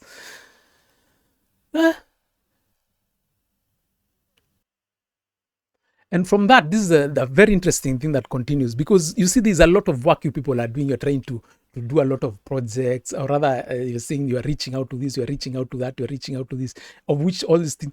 Not Jesus in this. Already people wanted to make him king.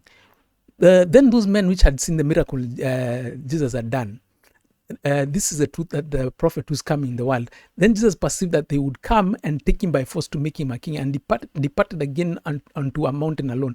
And as evening has come now, his disciples went down to the sea. Are you seeing? This is how people will start being convinced with your gospel, when your gospel is solving problems. Is actually solving problems.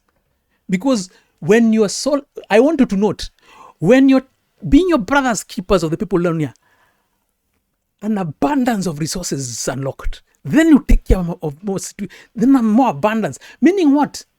All those projects that you want to do, the abundance will come for that. For now, focus on your people. Focus on their well-being. You've asked God, how are we going to solve these scenarios? We are not going to live with such scenarios here, and we're not going to send them away. God, show us how to be able to solve them.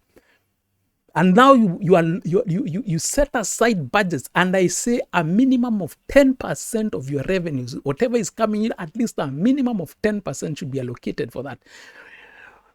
But that is not as a rule per se. It should go as much as it should. Because if your needs need to go up to 20% or up to 40%, whatever requirement, that you can be able to resolve those particular scenarios. So that is the key. Absolutely key. Then again, we'll go to Matthew 15, 29 to 39. More or less the same story. Here we go. So Matthew 15, 29 to 39. Jesus departed from thence and came nigh unto the Sea of Galilee, and went up to a mountain and sat down there. And a great multitudes came unto him, having with them those who are lame, blind, dumb, maimed, and many others, cast them down at Jesus' feet, and he healed them. In so much that the multitude wanted, when they saw the dumb speak, and the maimed behold, and the lame walk, and the blind to see, they glorified God of Israel. Then Jesus called his disciples to them and said, I have compassion on the multitude. Not what? I have compassion for the multitude. You people do even have compassion for people. Good Lord. Because they continue with me now 3 days and have nothing to eat, and I'll not send them away fasting, lest they faint on the way. And his disciples said unto him, from whence should we have so much bread in the wilderness? That is exactly what you are thinking, because you are wondering how we are going to solve this particular problem. That is why you seek God. From whence should we have so much bread in the wilderness as to fill a great multitude? And Jesus said to them, how many loaves have ye? And said, 7, and a few little fishes. And he commanded the multitude to sit down on the ground. And he took the 7 loaves and the fishes, and gave thanks, and broke them, and gave to the disciples, and the disciples to the multitude. And they all ate and were filled. And they took up of the broken pieces that were left, and 7 basketfuls. And those who ate were 4,000 men, besides the women and children. And they sent away the multitude, and took the boat, and went to the coast of Magdala.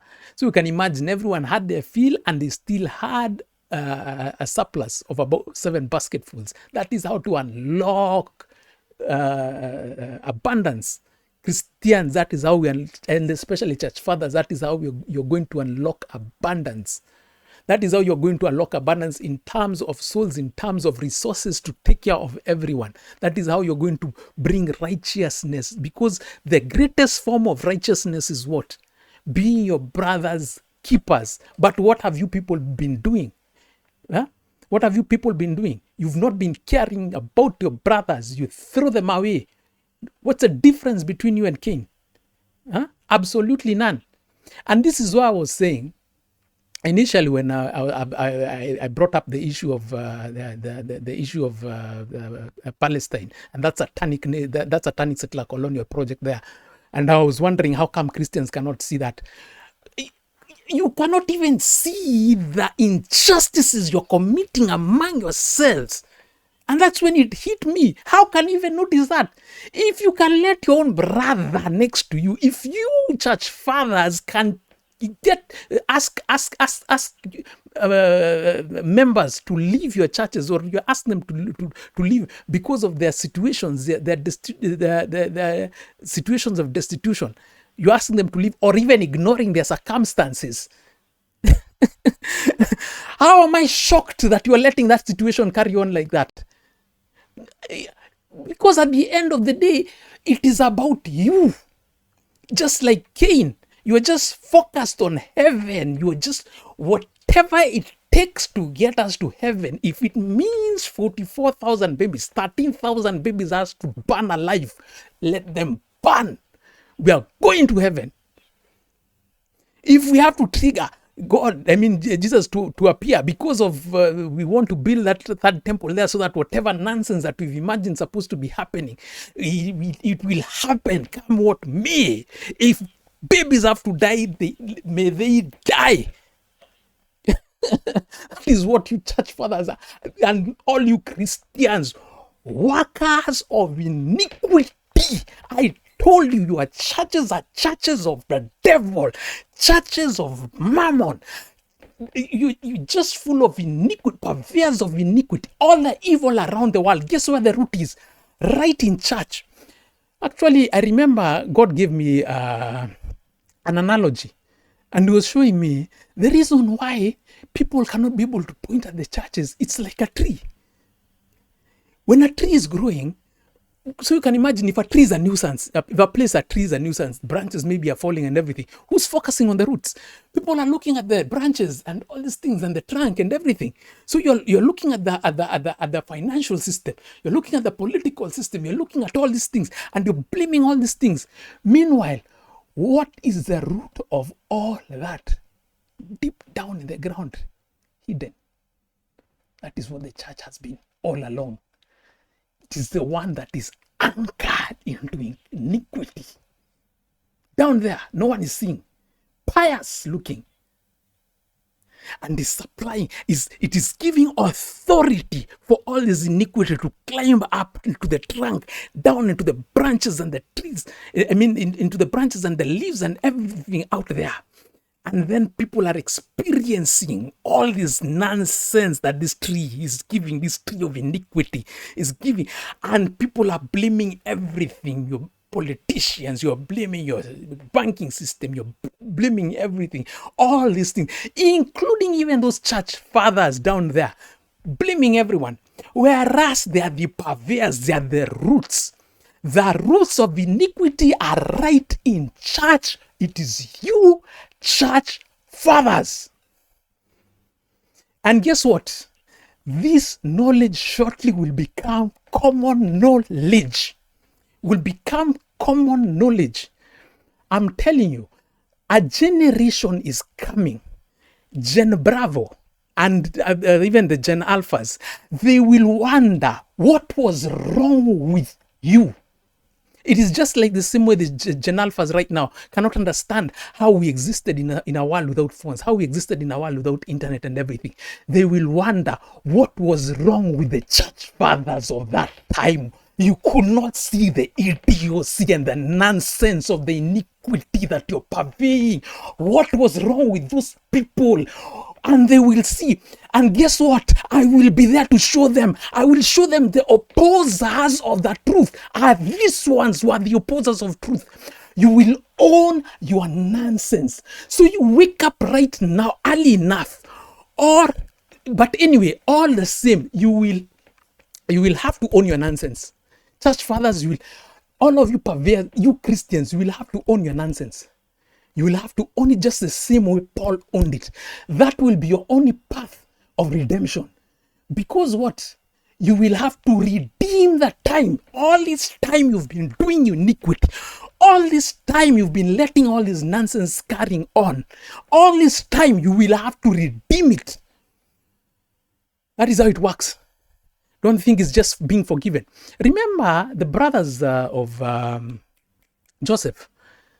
They just came there and Joseph gave them a pass and told them, no, don't worry about it. This was for the good of everything. It doesn't work like that, because guess what? When Jacob dies, what do the brothers do? They are afraid that that Joseph will still take revenge upon them, because why? They were not able to redeem the time. And that is why, guess what? I do not cease talking about you. I will always talk about you until you work out, you redeem your time. Because when you redeem your time, you will not feel anything about these issues. The same thing with Paul. Paul never ran away from his history of persecuting Christians. No, because why? He redeemed the time. We're still reading the things of the revelations that Paul gave us to date. Because of what? He redeemed the time. The same thing with you. You will have to redeem your time. All the time you have been, you've wasted.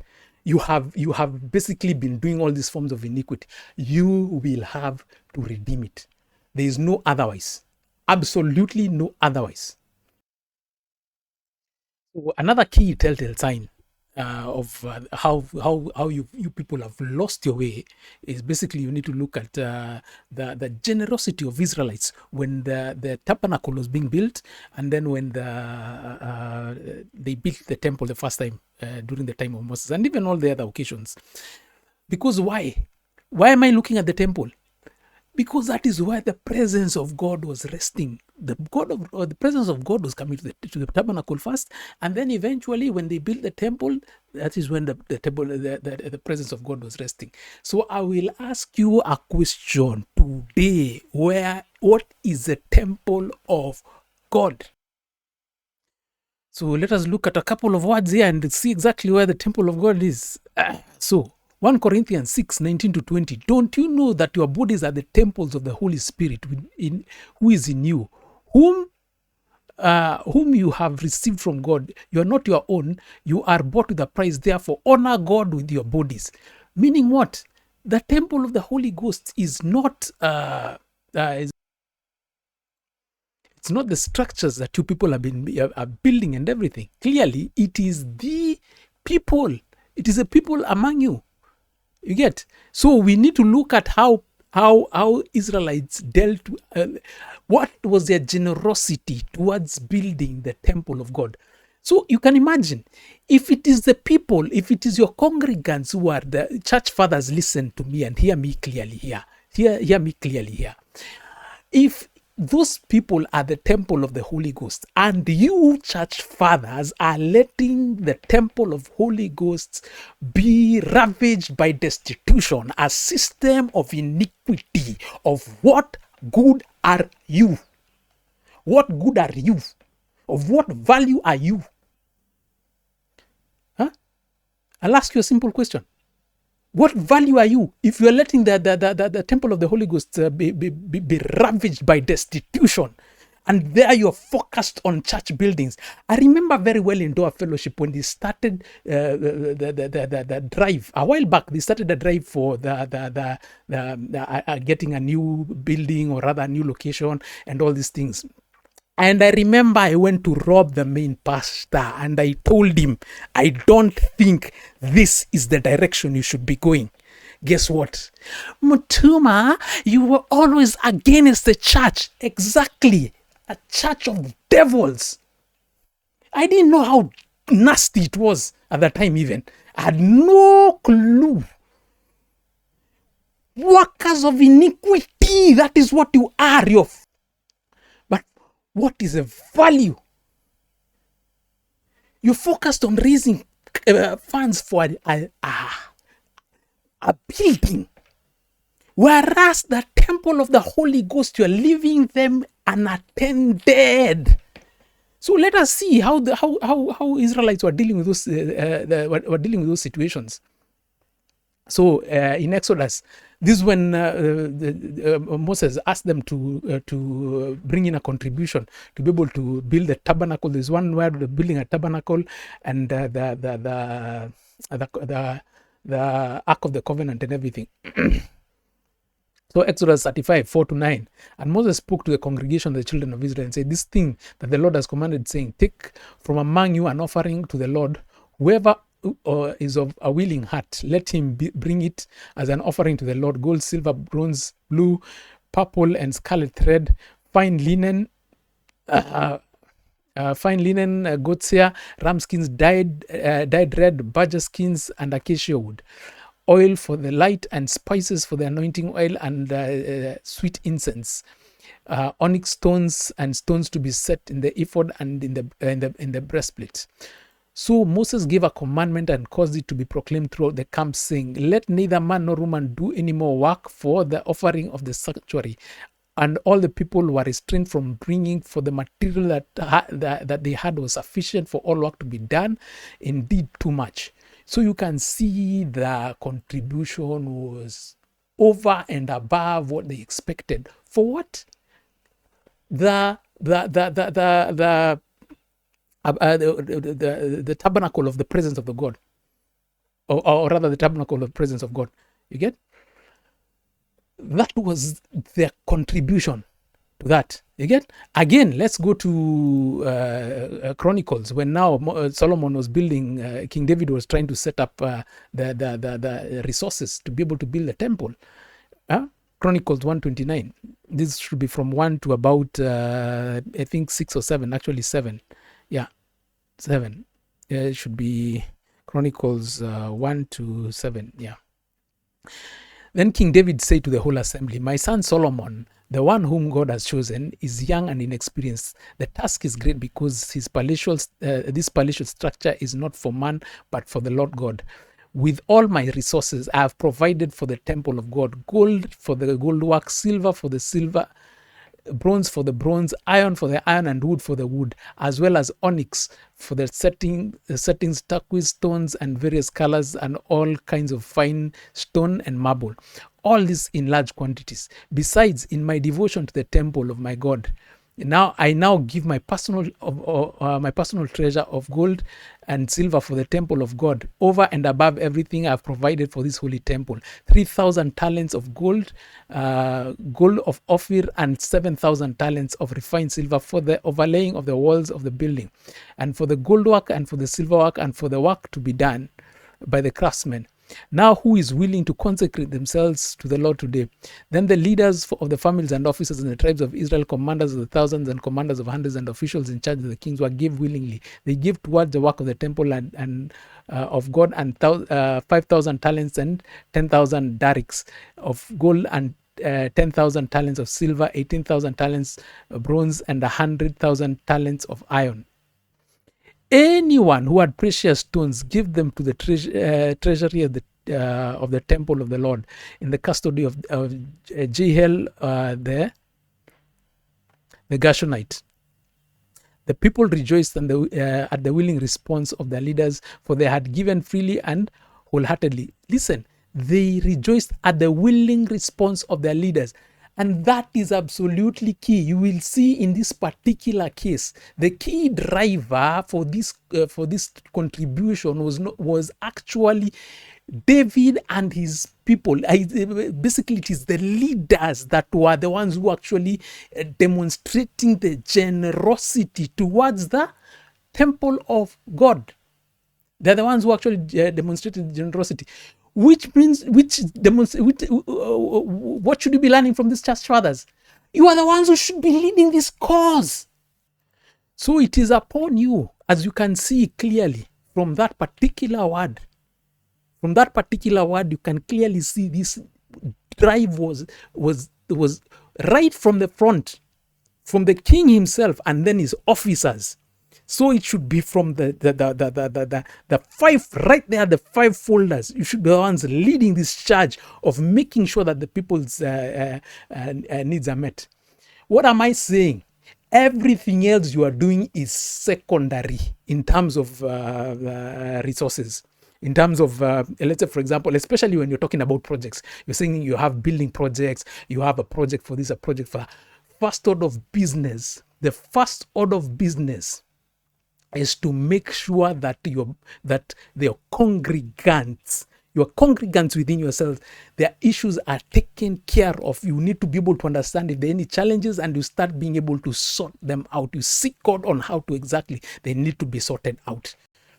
If you're not doing that, you are just like infidels. You are infidels. You're basically purveyors of iniquity.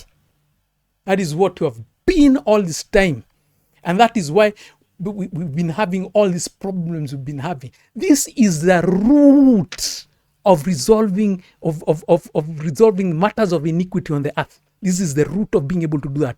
As I told you, when I began this video, what did I demonstrate? Ultimate form of righteousness, being a brother's keeper. And that is why you will see what greater love than this, than a man should give his life for a what? For a friend. Isn't that what Jesus did? Ultimate level of righteousness. But the ultimate form of iniquity is what? Not being a brother's keeper. not being a brother's keeper at all, at all. You care not about your brother's situation. Actually, the worst being what? Cremation of care. What is going on in Gaza today that you church fathers are basically like giving a blind eye at the very best? Cremation of care. And that is what I keep on telling you. Aren't you all devils?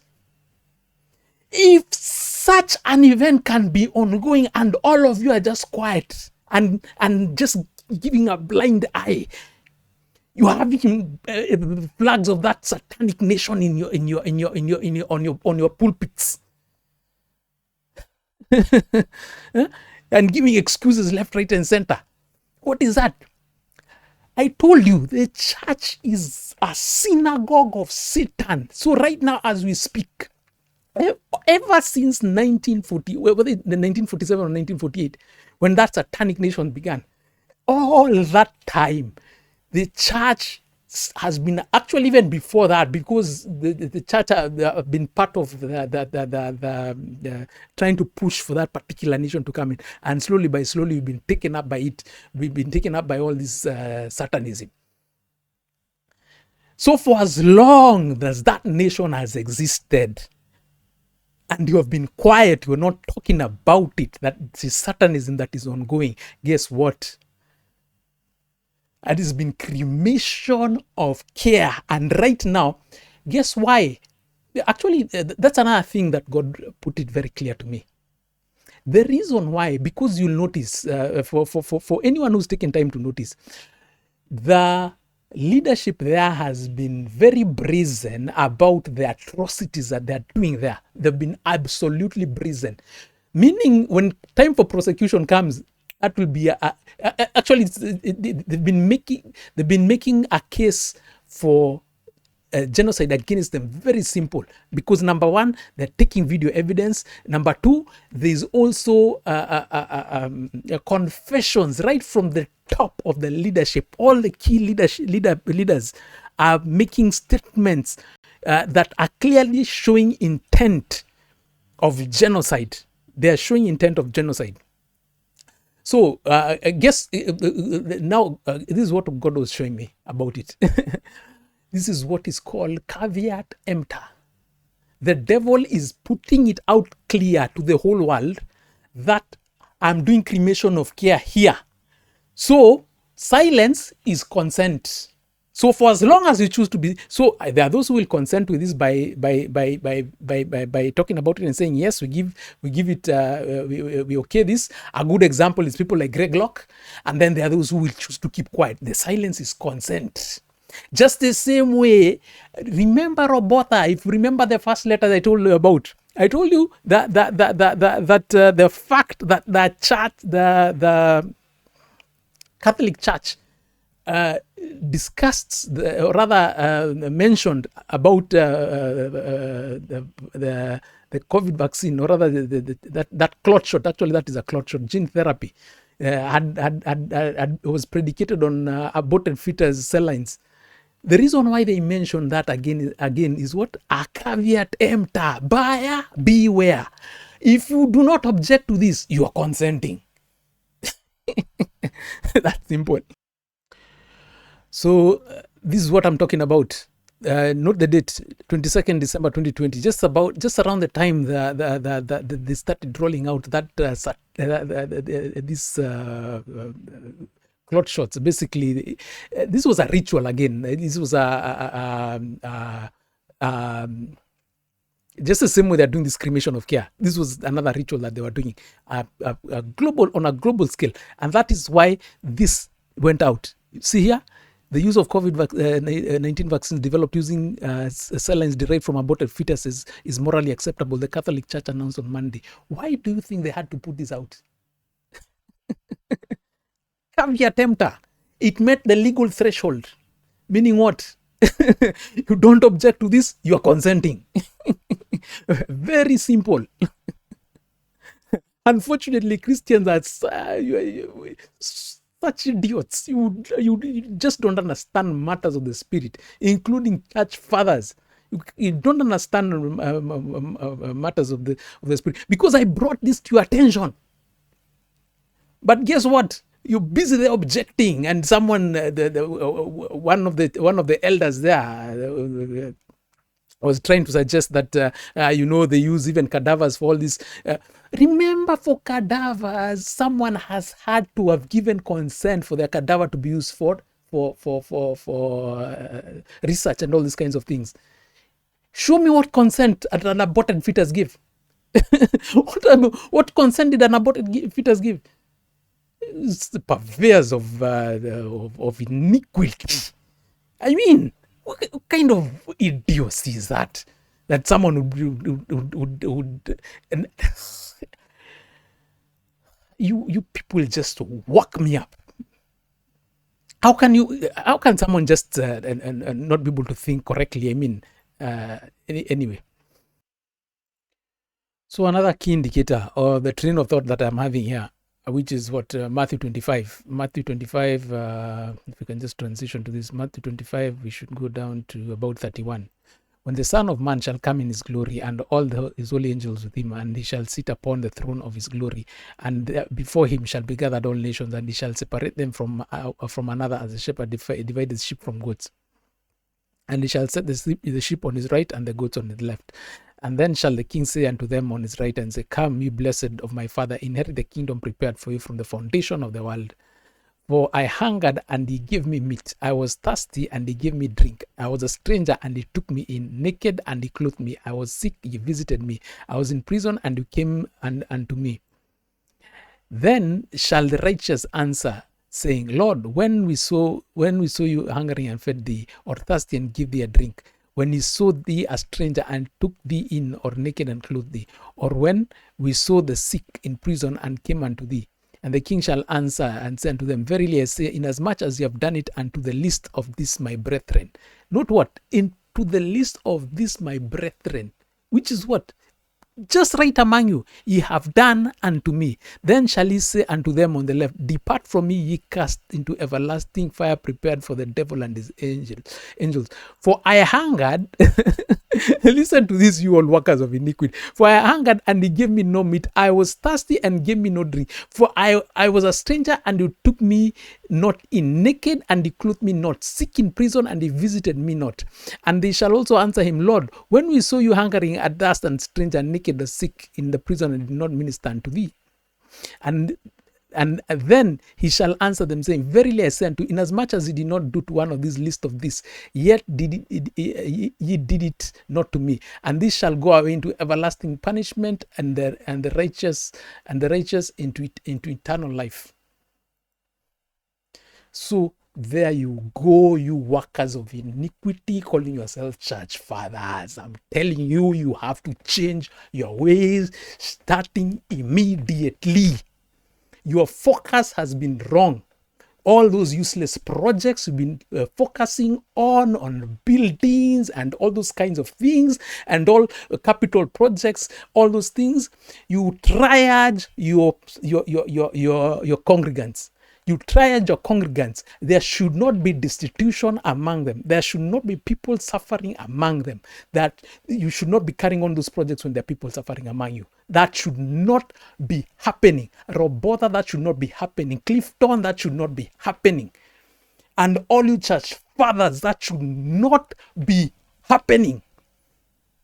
You've seen exactly what Christ is expecting. Whatever list that you're doing to the whatever you did to the list of this brethren, you are doing it unto Jesus, because what?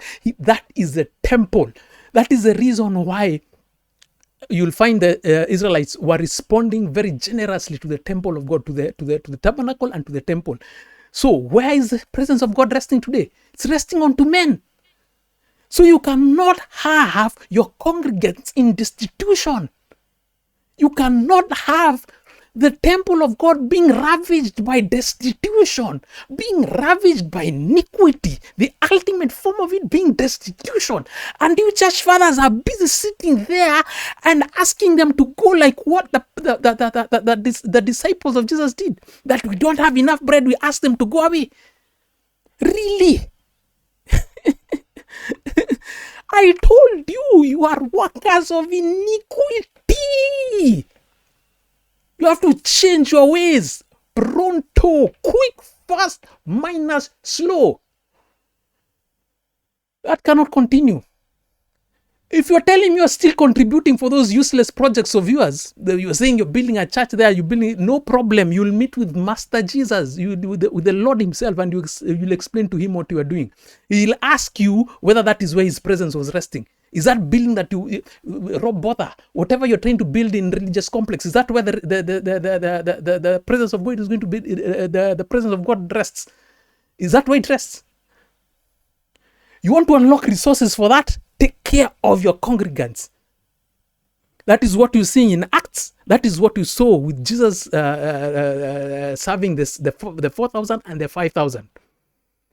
The minute he started ministering to the situations of destitution, all of a sudden an abundance unlocked. That is how. That is a secret behind sorting out your resources, whatever resources that you want. If it's those projects that you want to be built, that is the only way that is going to be built. You will have to shut down those projects. Focus on your congregants. Once you are able, once you find structures of how to be able to resolve these things, because you'll find if you focus on that, if you ask God to give you solutions to that, he'll give you solutions. He'll show you exactly how to be able to do that. He'll tell you exactly, here you can do this, here you can do this, here you can do this, you can do this, here you can do this. But you will have to allocate resources for that. And trust me, it will not be able to work concurrently. You'll have to shut down those projects.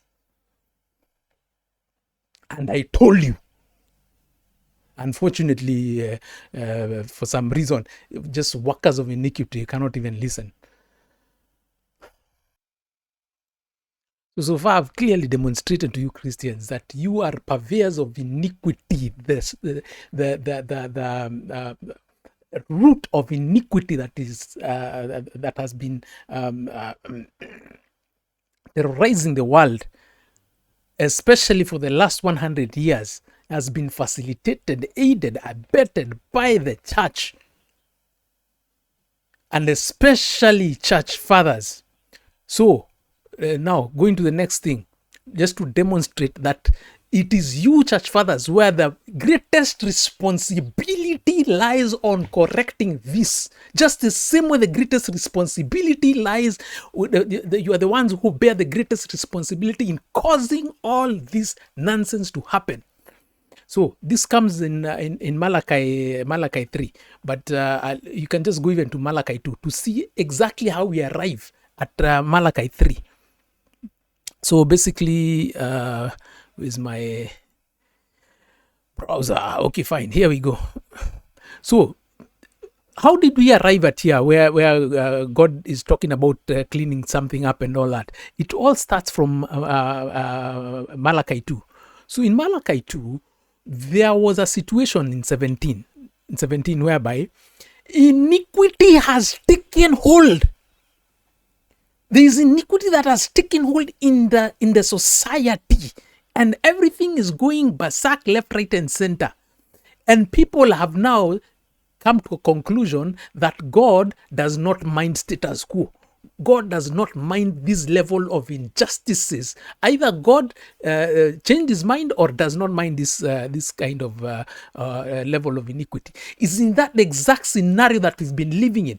And then the worst bit is church fathers have been trying to suggest that no, this is a normal state of affairs. We're just looking to heaven. You're looking to heaven, looking to heaven, looking to heaven where? As I started this video, where was Adam put? Was he put in heaven when he was created? He was put on earth and was given dominion over earth. Jesus said that he's come to restore. When you restore something, do you take it to a new place or do you return it back to the original place? You will notice even the prayer of Jesus, the Lord's Prayer. Our Father, who art in heaven, hallowed be the name. Thy kingdom come, thy will be done on earth as it is in heaven. Meaning what? He's asking for the kingdom of God to come, not for man to go to heaven, but the kingdom of God to come, the culture of God to come and invade the earth. Invade and overwhelm the earth. That is the objective. So here we have 17. Ye have wearied the Lord with your words. Ye say, wherein have we wearied him? When he say that everyone who doeth evil is good in the sight of the Lord, and he delighted in them, or is a God of judgment. Iniquity has overwhelmed them, just like it has overwhelmed us today. Iniquity had overwhelmed them, and people have changed their mind, and they're seeing God, thinking God does not mind this. Today, the problem with Christians, you're just looking to heaven. There is no heaven for you, Christians. If that is what you are looking for, you will go there, and you will have to show cause why in your time the kingdom did not invade the earth. Guaranteed. Everyone went there before us. They will, especially when they left a situation of iniquity, will have to show cause why in your time the kingdom did not invade the earth. You will have to show cause why. So for those who want to go, you can go. But for me, kingdom will invade the earth in my time. Now, here and today. Wait and see. By the power of God, by the zeal of God, this is happening. So let's go to Malachi 3. Malachi 3. So God is worked up with all this. He's wondering what kind of nonsense is this that people are saying here, that I'm a God of iniquity. Are you calling me a God of iniquity? That is what God is wondering here. Behold, then he shows us where the problem is. Behold, I will send my messenger, and he shall prepare the way before me, and the Lord whom you seek, the Lord of righteousness whom you seek, shall suddenly come to his temple, even the messenger of the covenant whom you delight in. Behold, he shall come, say the Lord of hosts. But who may abide in the day of his coming, and who shall stand when he appeareth? For he is like a refiner's fire, like a fuller's soap. And guess what? He shall sit as a refiner and a purifier of silver, and shall purify who? The sons of Levi. Purge them as gold and silver, that they may offer unto God an offering in righteousness. Meaning what? It is you fivefolders that have been the problem all along. The sons of Levi represented what? They represent the fivefolders. They're the shadows of the fivefolders back then. The problem has been you all along. You are giving. You can see here. He shall purify the sons of Levi and purge them as gold, that they may offer unto the Lord an offering in righteousness. Your offerings have not been in righteousness. Your offerings have been going to useless buildings. Your offerings have been going to useless aviation equipment, jets. Your offerings have been going to projects that God has not approved of. Projects, you have overlooked the building of the temple of God. What is the temple of God? It is the congregants below you. It's the members in the pews. Their welfares have to be taken care of first. That is the second order of charge. That is what you should be taken care of. That is what Jesus was about. When his disciples were saying, no, send them away. That is what Jesus was about. It is only when, I want you to notice, that when he purges the sons of Levi and as gold and silver, that they may offer unto Lord an offering in righteousness. Offering in what? Righteousness. Not to be robotha, not to be building there, that project there you're trying to build in religious complex. Shut it down. Shut it down. And all you church fathers, shut your projects down. All of them. Take care of your congregants. Make sure, first of all, your congregants are in order. That is what you do. Otherwise, you're not doing things in righteousness. Is God going to be resting there? Is God going to be resting in your jets? Is God going to be resting in all those projects that you people are doing? Building cities and all these kinds of things, especially in Nigeria and all those kinds of things. No.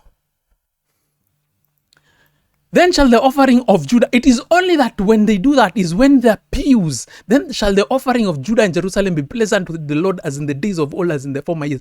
Because what? The offering of Jerusalem and Judah represents the offering of the pews. So the pews, when they're offering onto your churches, those offerings are being misdirected to church buildings, aviation projects, and all these kinds of things. Whereas first charge should be, or rather second charge, because also the churches should be doing their giving again. It's important they also do their giving. But their second charge should be what? Besides recurrent expenditures and everything, the second charge should be what? Make sure that the congregants are in order. Church fathers, you have to make sure your congregants are in order. Yeah? So all along that has been the problem. You church fathers are the problem. You're the problem all along. Then I'll come to you in judgment and I'll be a sweet. So it is only this time, after God has resolved these challenges within the church. Because remember this, how can we be talking of iniquity out there in the marketplace, whereas iniquity has found a home in the church? So what God was coming to do here was cleaning up the iniquity in the church. It's only after he's cleaned it up in the church that he now goes to the marketplace in 5. And then he says, I will come near to you in judgment. I will be a swift witness against sorcerers, against adulterers, and against those who swear falsely, against those who oppress the hirelings in his wages, and the widow and the fatherless, and those who turn aside the stranger from his right and fear not me, says the Lord of hosts. So it is only at this point that God now goes into the marketplace and is able now to clean up the iniquity out of those places. And this is how exactly abundance is unlocked, because the minute now you go and clean up iniquity in the marketplace, it basically means the wealth of the sinners has to move to because now we have righteous people. Righteous people are now coming up. That basically means what? The wealth in the storehouse, which is what the sinners, has to be shifted back to the right place, which is supposed to be the righteous. That is basically how this goes down. Listen to me, church fathers. That is how you're going to, and that is how we take over this world. That is how we'll turn everything around. So for you who are able to get this, get with the program. For those of you who don't understand this, no problem. We will run you over. We'll run everyone over with righteousness. You don't have to believe this. You will see it with your own eyes. This is coming and it won't take long. It is just a question of months. The level of righteousness you will see being deployed on this earth, as I'm telling you, generations will come. Towards the end of generation Alpha and Bravo onwards, they will be hearing the stories and wonder what was wrong with those church fathers. They could not see such obvious issues. So wake up now. You either wake up now or you will be the laughing stock. You better wake up. Anyway, no problem. For those who don't wake up, we don't need you. We need the ones who, because this will happen whether you, if it means, look here, even if none of you choose to wake up, guess what? Stones will respond. Trees will respond. The grass will respond. Donkeys will respond. Animals will respond. Yes, this is being done whether you like it or not. The dust of the earth will respond to the righteousness of God. So for those of you who don't want to wake up because you're thinking you are too good, no problem. God will work even with the dust of the earth. He will work with the stones. He will work with donkeys. Even when Balaam chose to be wayward, that donkey responded. Yes. So for those of you who think are so wise than God, no problem. No problem. But this earth will be invaded with righteousness. Every square inch will feel such a weight of the reign of the kingdom of heaven. No more iniquity on this earth. This iniquity, we will subjugate it. And justice will reign. The justice of heaven. These Christmas songs we've been singing here. and to us a child is born, and to us a child is given, and the government will be upon his ear. They're just songs. That is what you've been just singing. You will see it in living color. The government upon his shoulders on this earth. Wait and see. Yeah. So you either get to the program. So as I'm telling you, church fathers, it is your offering that has not been in righteousness. Your offerings have not been in righteousness. It is what that has been fostering iniquity and the situation that we've been experiencing. So get it right. It is what is going to unlock the abundance to do everything else. All those projects that they can be done even bigger, even better. They can be done even way beyond your expectations. But you first have to follow the righteous path, because the resources will be unlocked. But if you don't want to follow no problem. The sand will respond. Donkeys will respond. Trees will respond. You are just being given. All that is happening is what in business is called right of refusal.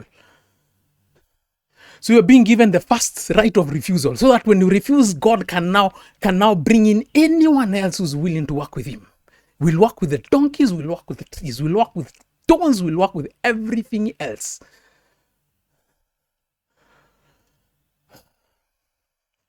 Anyway, so I'll demonstrate to the best of my understanding how your giving should now start be operating. So you can seek the Lord on this and see exactly what you need to be doing for yourselves. So here we go. I've talked about these forms of giving and everything, but I'll go through it again. So this is what I've been talking to the pews to actually do, but this I'm saying has to also be applicable to church fathers, because as you can see, it is your giving that has not been in righteousness. So here we go. So what I call the attestancy challenge. So you are as I'm saying, church fathers are the greatest offenders and the root of the current state of the church, being that the church's longest time has been on the way of Balaam. So we've been on the way of Balaam, we've been on the way of Judas, we've been betraying our covenant and everything. So church fathers, you've gotten all this right, most of these things right, because at the very minimum, you endeavor to be full contents of the Bible, you established and rooted in a home church, all these things you are doing well and everything. Where you are failing and failing spectacularly is rather on the giving aspect. So number one, the tithing and first fruits. So number one, on the tithing and first fruits, question is, where are you taking your tithes and first fruits?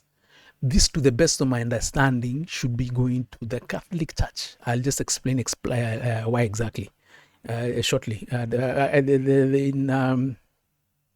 videos on giving, actually even my last video, I explained it relatively well. So that should be number one. So at least 20% should be going there. Then there is the alms and spontaneous giving. So I'd put it as spontaneous giving for the other for basically the pews. So this is where you need to be resolving your pews welfare. So it does not mean you need to start another fund for alms.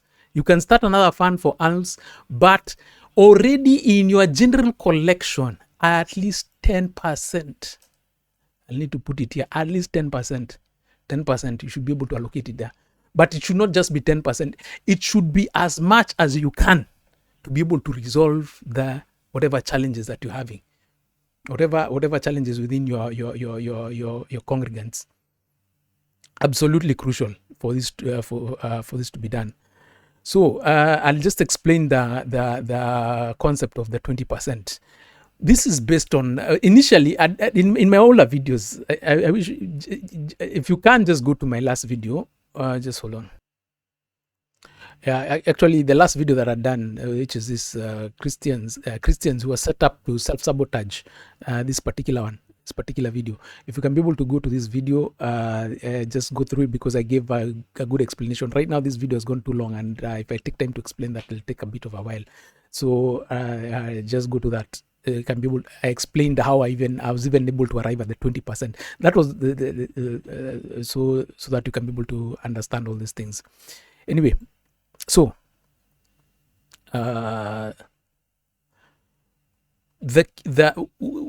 if you look at the case of Joseph, so this is Genesis 47:20 to 25. You can start from 13 if you so wish. And Joseph bought all the land of Egypt for Pharaoh, and for the Egyptians sold every man his field, because there was famine that prevailed over them, so that the land became Pharaoh's and all the people. And as for the people, he removed them to the cities, from one to the end of the borders of Egypt, and did into the other and thereof. Only the land of the priests bought he not, for the priests had a portion assigned to them by Pharaoh, and they ate their portion which Pharaoh gave to them. Therefore they sold not their lands. Then Joseph said to the people, Behold, I have bought you this day and your land for Pharaoh. Lo, here is seed for you, and he shall sow the land. And it shall come to pass in the harvest that he shall give a fifth part unto Pharaoh, and 4 parts shall be your own for seed of the field, and for your food, and for those of your households, and for food for your little ones. And they say, Thou hast saved our lives. Let us find grace in the sight of thy Lord, and we shall be Pharaoh's servants. So you can clearly see he put a charge on them at a tribute of about 20%, which is basically a fifth. That is the tribute that he was able to put on them. That is after, because these people sold, they started by selling. They sold their herds for food. Then they sold their. That's why I'm saying you can read from 31. They sold their herds for food. Then they sold basically they sold everything, and eventually they sold the land, because every time they'd come to Joseph and said, "We've sold everything. What do we do now?" They come back to Joseph. What do we do now? Like that. So eventually they had to sell all their land, and that Joseph ended up acquiring all the land, and then he lent it back to them at 20% of their production. So whatever production that they were making, 20% had to come back in. So why is it that I'm insisting with the Catholic Church? Is because the Catholic Church inherited the early church. So they have what? They have a treasure trove of history with regards to the wisdom that the church has been holding ever since back then. So they have all that treasure trove. So your giving allows for that information to be for knowledge transfer. It allows for that knowledge transfer, for that wisdom to be transferred. Because remember, the spiritual world is a very legalistic world. Meaning you cannot be able to tap into that knowledge unless you have strong reasons to be able to tap into that knowledge. That is how do you think I'm able to understand these things? When God initially showed me about the Catholic Church, immediately I started giving there, started giving there. And the best part is when I got excommunicated, because I remember I was just wondering, what church do I go to and everything, and God told me, not anymore. Your covering is now under the Catholic Church. So my giving is there. And it is from then that I have been able to unlock even more and more information, more and more wisdom. So that is what you church fathers need to be doing. Why should you use a broker? Well, you can go in by yourself. So that is important. That is what you church fathers need to start doing. So basically, at least this 20% you're giving it to I know you people, you need to find a way of being able to do it. That is up to you. As usual, you'll have to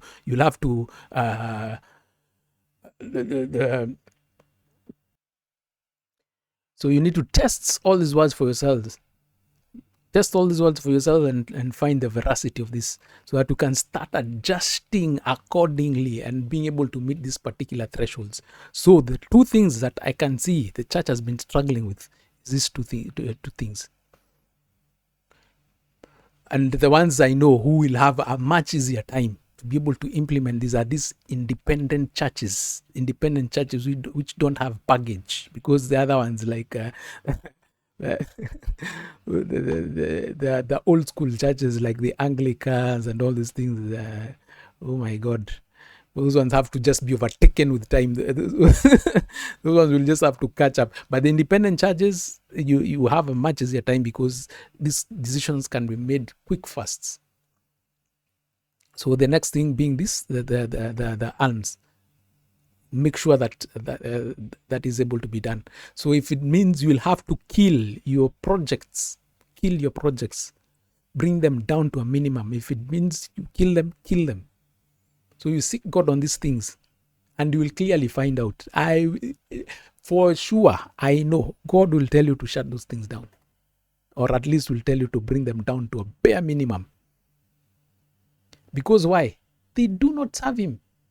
God does not rest in those things that you're trying to build. God's presence rests in people.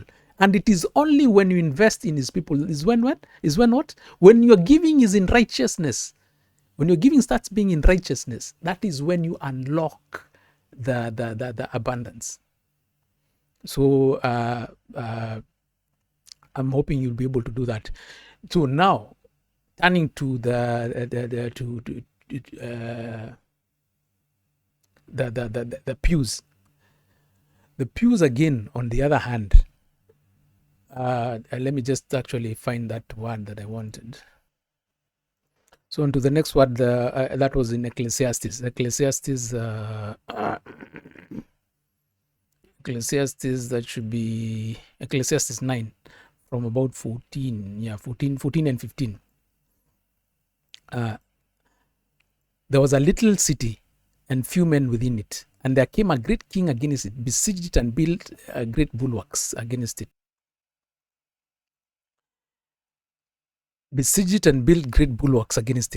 there was found in it a poor wise man, and he, by his wisdom, delivered the city. Yet no man remembered that same poor man. Now, absolutely, I've always wondered about this, because and I've heard even a couple of preachers talking about this, and they're saying, how can there have been a poor wise man in this city? It does not make sense. Until when I started understanding matters of iniquity, when God started showing me these matters of iniquity, I started understanding this. This wise man lived in a city full of iniquity.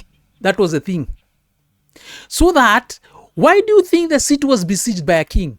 They were not listening to the wisdom of the wise man. And that is why they fell with the king and he besieged it.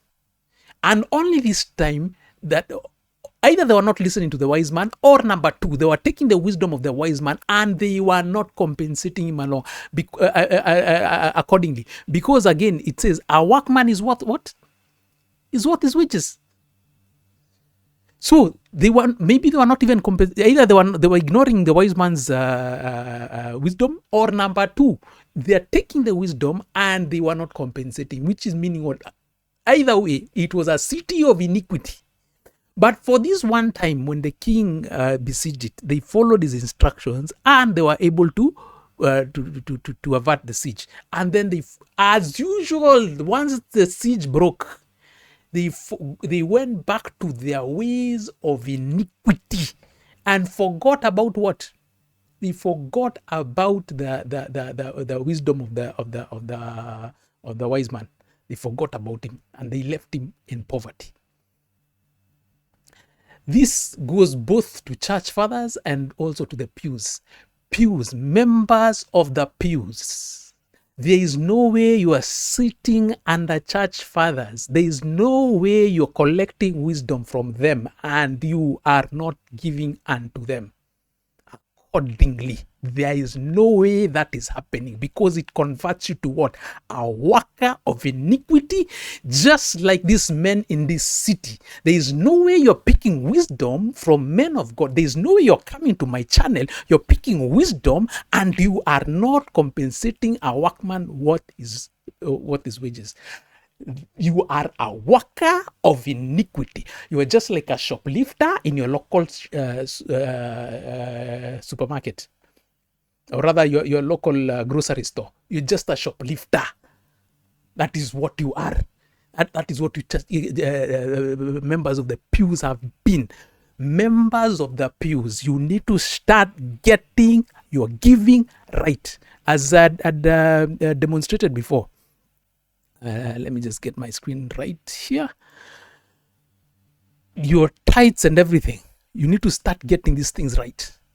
And as I keep on insisting, this is not contingent on what church fathers are doing. What church fathers are doing is irrelevant to your giving. This is as per your covenant with God. If you want to be a man of righteousness, you cannot be a man of iniquity. You have to fulfill your side of the bargain. So your giving has, so for as long, Christians, for as long as you're not following, you've not been givers, you've not been consistent givers, guess what? You are workers of iniquity. Okay? You've been workers of iniquity, just like the church, the city dwellers of that city that had a poor wise man. There is no way you have a poor wise man unless it is a city of iniquity. So likewise, church fathers, again, also for you, you get this thing right. Otherwise, again, you are workers of iniquity, because it is because of you. The only reason the pews have been behaving, the giving has been a problem in your churches and everything, is because what? It starts with you, church fathers. It started with you, and that is why you will see in Malachi 3, when God was correcting things. So in Malachi 3, when God was correcting things, if you can be able to see here, so this is Malachi 3, when God was correcting things, in 4, what does it say? Then so in 3, he shall sit as a refiner and a purifier of silver, and he shall purify the sons of Levi and purge them as gold and silver, that they may offer unto the Lord an offering in what? In righteousness. The problem had been what?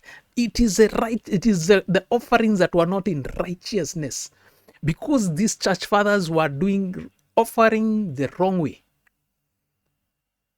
Your giving is some unnecessary projects. So when you're not doing your giving right, it has not been in righteousness. That is what shut down. What does you shut down from the giving from your pews. But then again, the pews, you have a responsibility to get this right on your own. Otherwise, what we are having here is what? Is workers of iniquity.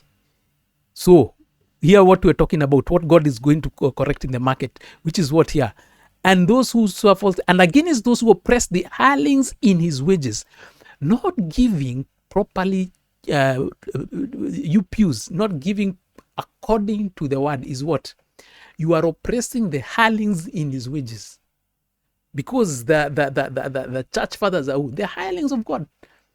And who's supposed to be to be compensating them? It is you who's supposed to be compensating them. Okay? So it is absolutely crucial that members in the pews, you get this right. It's absolutely crucial that we start getting this right. And that is why you'll start noticing why the whole concept of giving has been all over the place. We've not been able to understand these giving concepts and everything. Because at the end of the day, the giving concepts are supposed to deal with the outcomes of the outcomes of iniquity. Meaning what? You are stamping out iniquity and pushing it back and pushing it back and push until it's completely subjugated. Because the more you push it back, when you push back iniquity, an abundance is unlocked, because it basically means the resources that are being held in iniquity are being let go. Then more and more and more and more. And the more you're pushing it back, the more resources are being unlocked, because it basically means you are emasculating iniquity. So what am I trying to tell you? What I'm trying to tell you is the armor of iniquity The armor of iniquity is what? Armor basically of iniquity is not being our brother's keepers, basically. When we are not responding well according to the righteousness of God in terms of giving and in terms of being our brother's keepers, when we're not responding well according to those things, clearly that is the armor of iniquity. So, my expectation, or that if I can go back to this about this little known city, or rather the little city. So basically, this has been where we have been all along. Members of the pews, this is what it has been about. You have been sitting under church fathers and not compensating them accordingly. You church fathers, and you, whatever you're receiving, you're misdirecting it to the wrong things. And here I am also, I'm giving you this particular wisdom. I am a worker worth my wages. I'm a worker also worth my wages. So there is no way, again, you're coming to this channel, you're coming to pick wisdom here, and you think you'll just walk away without due compensation. Again, similarly to how what's the name? That was Joseph was able to bring wisdom to be able to alleviate the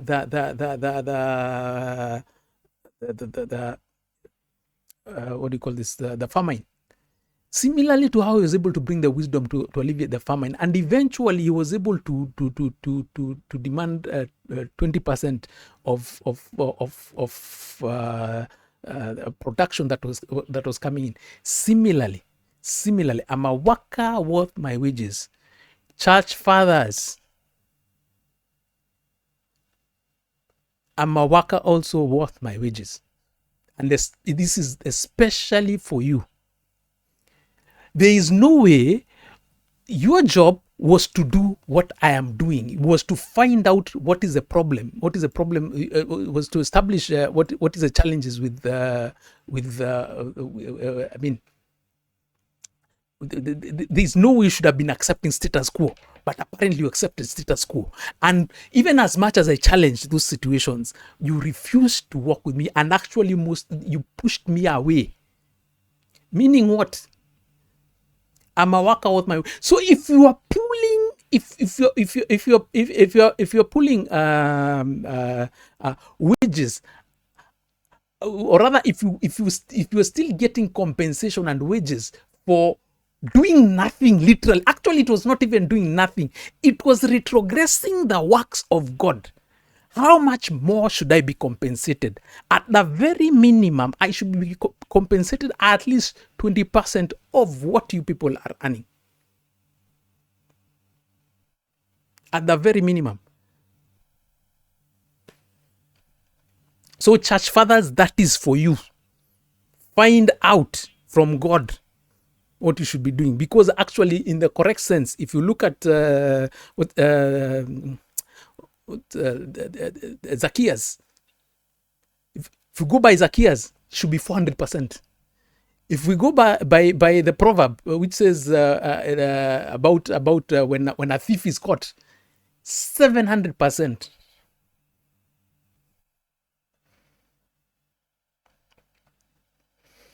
So there is no way you are misleading God's people in the wrong direction and expecting to be given this wisdom, and then you just walk away. It does not work like that. It does not work like that. Otherwise, again, what do you end up being?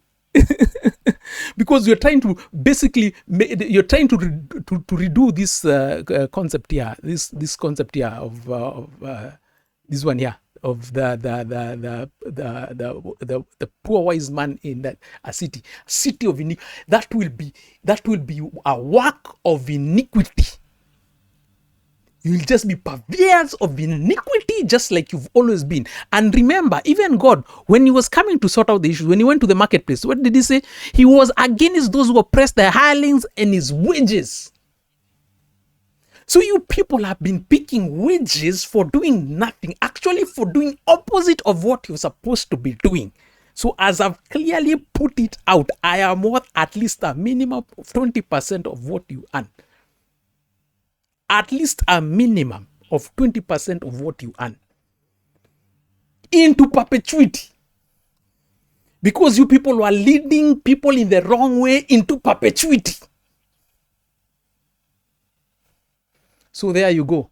I'm putting it out there clearly because I think one of the problems, the reason why I was fighting about going public with this, but again, I came to realize the reason why I have to be public with this is because one of the problems that Paul did was that he refused to he refused to codify giving in the word. Refused to codify giving and made it look like I am worth the pay, but I will still not take it because I want to boast and everything. Whereas, if he had codified that, the church even would not have gone underground in the first place. He would not have been fighting those issues that he was fighting with, I can't remember what church that was, whereby someone got married to the father's wife. He would not have been fighting all those things. Because he would have told them the key is in your giving. Could have clearly told them the key is in your giving. Start getting your giving right. He tells them, this is what you should be doing. This is what you should be doing. This is what you should be doing. And all those things would have been resolved. Or rather, they would not even have cropped up in the first place. But because he did not codify giving then, we've had to make all these rounds. The church went. First of all, the church lost institutional memory. We've had to regain it all over again. Because when the church went underground, institutional memory disappeared. We've had to regain it again, and that is why it's taking us so long. And that is why now I will codify it. I am a worker worth my wages. So church fathers, you who refuse to listen, to get this right, I am a worker worth my wages. So whatever you've been doing, because if you've been doing whatever you are doing and you've been sending people in the wrong direction into perpetuity, I am worth at least 20% of what you earn into perpetuity.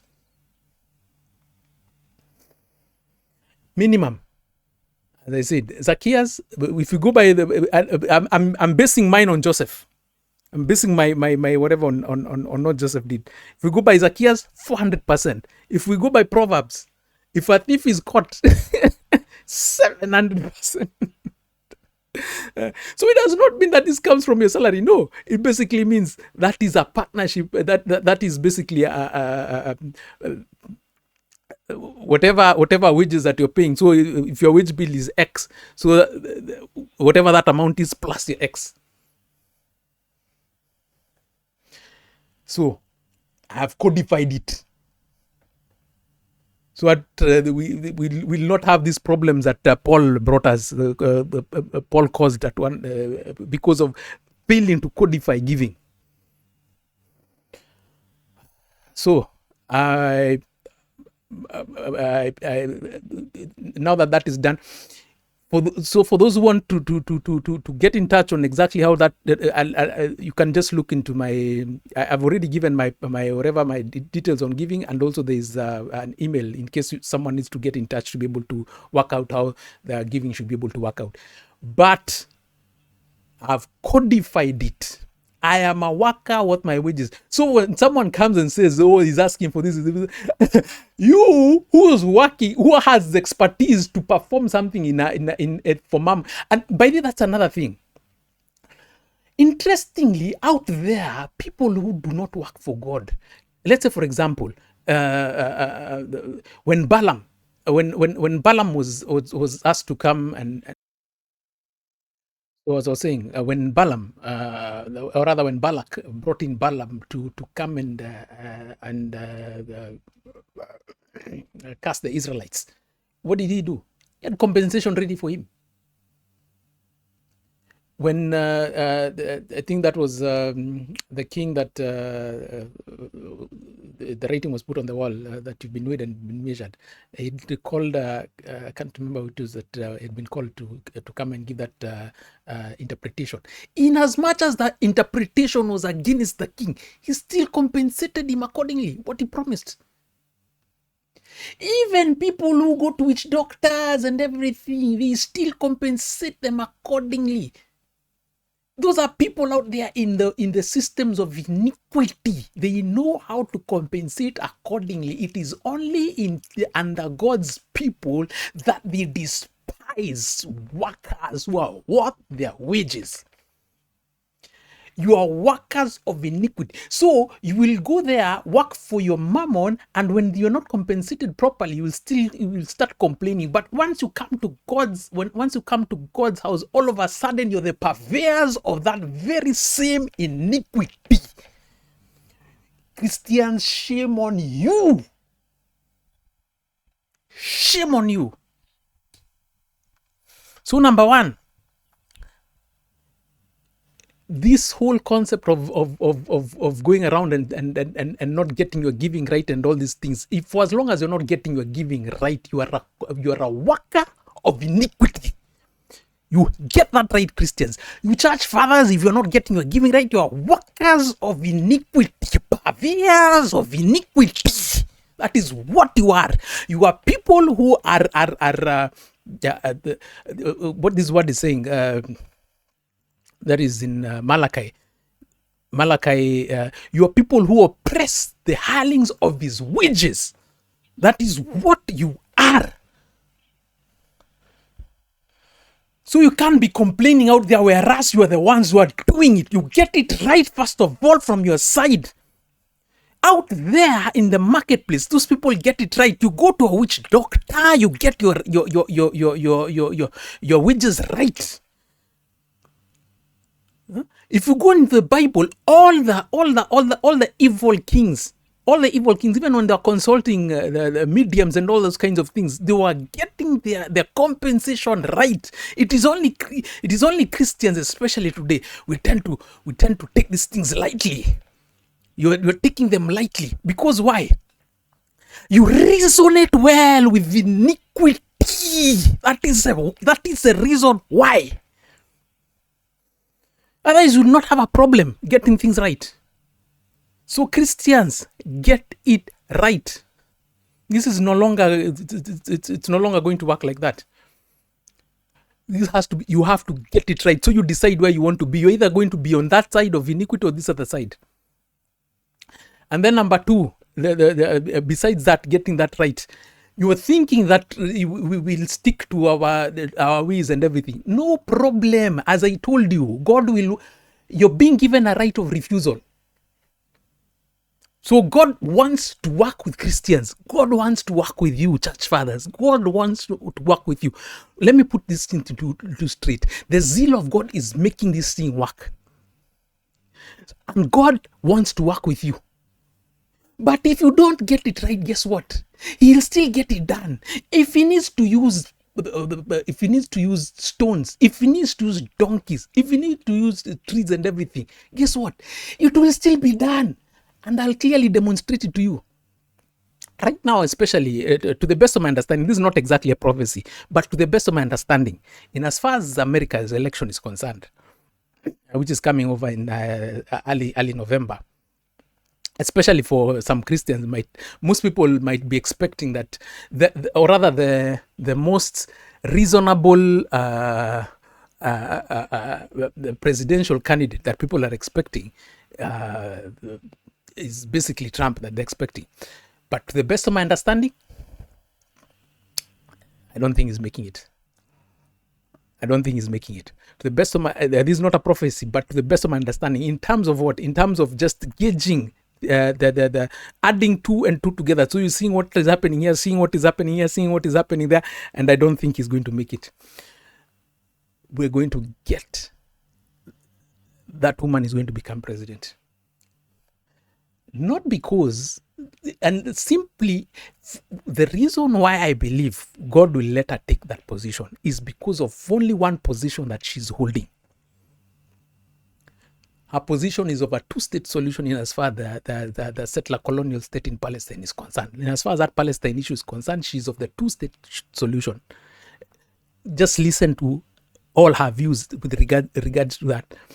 Everything else she's getting wrong, at least in as far as position of God is concerned. But for God, the most key thing is that settler colonial state, because that is going right for the root of iniquity. All these other ones is just pruning the tree of iniquity.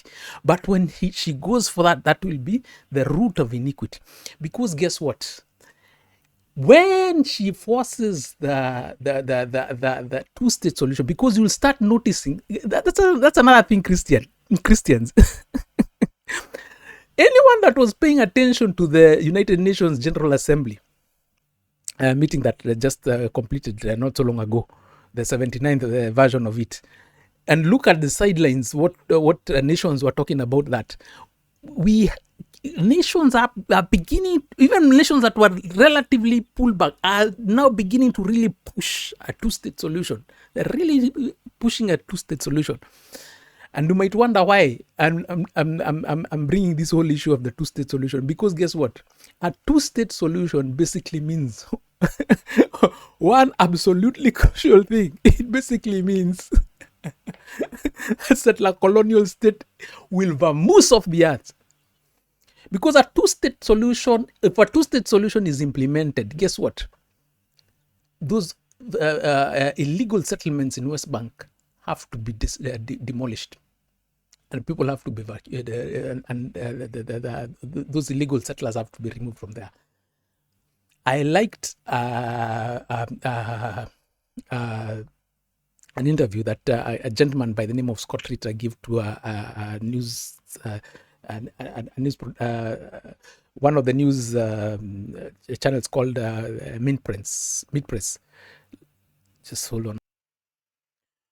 So I wanted to show the exact video what it is. So on YouTube, if you go to a news channel called Mint Press News, so there is an interview given by a gentleman called Scott Ritter. Scott Ritter basically was a weapons inspector and all that, has seemingly a relatively good knowledge on basically these political matters, especially with regards to military and all those kinds of things. So if you can listen to this interview, anyone who's able to listen to this, that is Scott Ritter, Lebanon device attacks, Hezbollah military strategy, and BRICS Palestine solution. So if you can be able to get to that, just listen to it and see. So by close of business, the Israel, that settler colonial, satanic settler colonial entity in Palestine cannot survive the dismantling of the settlements in West Bank. They cannot survive that. That is according to what he was saying, and I tend to believe that because when they dismantled the settlements in Gaza. Back then, when they dismantled the settlements in Gaza, it caused a very big issue. And the settlements in Gaza are not as serious as the ones in West Bank. West Bank, it is huge. They have to they'll have to move a lot of people out of West Bank. The settlements are just too much.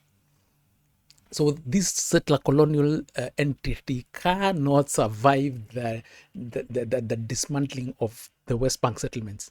And the two-state solution will demand that has to happen. And if that happens, as soon as those settlements begin being dismantled, guess what will happen? Most of the citizens of that settler colonial state are dual citizens. They'll start fleeing that nation. Within no time, the demographics of that nation will not be able to sustain the satanic settler occupation. Meaning what? That satanic settler occupation will have to disappear from the face of the earth. And that is how God is going to dismantle it. With who? Who's going to be used to do that? As I told you, this woman. She has her modus operandi is the modus operandi of a witch. modus operandi of a Jezebel. But guess who brought down the reign of King Saul, who was obnoxious to God? Who brought down that reign? Witch of Endor. That is exactly what has been appointed for the church. An obnoxious church, a church full of iniquity. You have been appointed for a witch of Endor to deal with you and bring the end of you. So know that. So for you who think, no, we will not follow these things, will not... Your end is here. You don't have to believe anything that I'm telling you. You will see it for yourselves. And nation will, that settler colonial entity will have to go. The same way Jerusalem was razed down to the ground. That settler colonial nation will be razed down to the ground. And guess what? Not only that, justice will follow. Everyone who facilitated that nation from its inception all the way to the end, including Christians who've been financing settlements there, justice will come for you. Compensations will have to follow. Watch this space, because I'm telling you the justice of heaven, the reign of heaven is coming down on this earth, and we'll have to implement all forms of justice. God will show us who we'll go for. God will give us all the wisdom. We'll flash out each and every individual will be flashed out. God will give us all the evidence regarding everyone, including you Christians who've been funding that nonsense there. We will find you. We will take all your property to compensate. Justice will be found for each and every atrocity that was committed. Mark those words. The era of iniquity on this earth is over. Era of iniquity on this earth is over. And Christians, guess what? As I'm telling you, God does not need to work with you. Does not need to work with you. He's giving you the option of he's giving you the first option. Those who choose not to work with him, I've already given you the path that you're supposed to be walking. You choose not to work, no problem. Don't.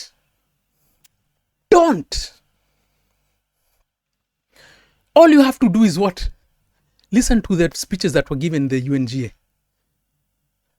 Actually, there's a critical speech that I need to read for you, which was made by by His Highness the Emir of Qatar. Let me actually find that. So here we go. You can find this on the Meridian website. So you go to the briefing room and then you just go to the speeches. You can also find the actual speech in the UN YouTube portal. I need to read this for you so that you can be able to see that God is putting his fire in anyone and everyone who will choose to just walk with him. So Christians, don't think you're special. God is going to use anything that he wants. He wants his objective done. So if you choose not to walk with him, guess what? This is going to be done. The earth is being invaded by heaven. The earth is this is the zeal of God working. So if you think that you've been special, that you choose not to work, then God will not be able to work. Shock on you. I want you to listen to this. I'll read about 75% of this speech so that you see for yourself. Honorable audience, may the peace and mercy and blessings of God be upon you. At the outset, I'd like to congratulate His Excellency Philemon Yang on assuming the presidency of the 79th session of the General Assembly, wishing him every success in his task. I express appreciation to His Excellency Mr. Dennis Francis for his effort during the presidency of the previous session, and we commend the prominent role played by His Excellency Antonio Guterres, Secretary General of the United Nations, in strengthening its role and achieving its lofty goals. Mr. President, the blatant, now this is where we need to start understanding, the blatant aggression that befalls the Palestinian people in the Gaza Strip today is the most barbaric and heinous and extensive in breaching human values, international charters and norms. This is not war within the international relations well-known and common concept of war, but rather a crime of genocide by means of using the most sophisticated weapons against a people besieged in a detention camp where there is no escape from a barrage of aerial bombing. Verily, the resolution condemnations and reports have been exhausted. Nothing is left behind except the undeterred, ongoing and premeditated stark crime that victimizes children, women, and the elderly. We oppose violence and targeting of innocent civilians by any party, but after a year of war, with all that has been and is still being perpetrated in it, it is no longer tenable to talk about Israel's right of defense, right to defend itself in this context without being complicit in justifying the crime. It is no longer plausible for any official to claim that he does not know, thanks to the well-known facts and reports issued by international organizations about bombing of schools and hospitals with weaponizing access to food and medicine, in addition to the published and publicly uttered intentions of Israeli leaders. Therefore, the failure to intervene to stop the aggression is a major scandal. Christians, listen! Ladies and gentlemen, every year I stand on this podium and begin my speech by talking about the Palestinian cause, the absence of justice, the perils of believing that it can be neglected, and in the illusions of making peace without a just solution. I've done so if every year at a time when the Palestine cause has become absent from the speeches of major powers representatives in our world. There are those who are tempted by the possibility of either marginalizing these issues to get rid of its burden or seeing it vanish without resolving it. But the Palestinian cause is resistant to marginalization because it is an issue of indigenous people on their own land and who are subjected to settler colonial occupation. This occupation has taken the form of an apartheid system in 21st century. Can this be overlooked? The Palestinian cause will remain lingering in place except in two cases, either the end of the occupation or the disappearance of the Palestinian people. However, it seems there are those in Israel who entertain the wishful thinking to eliminate its people.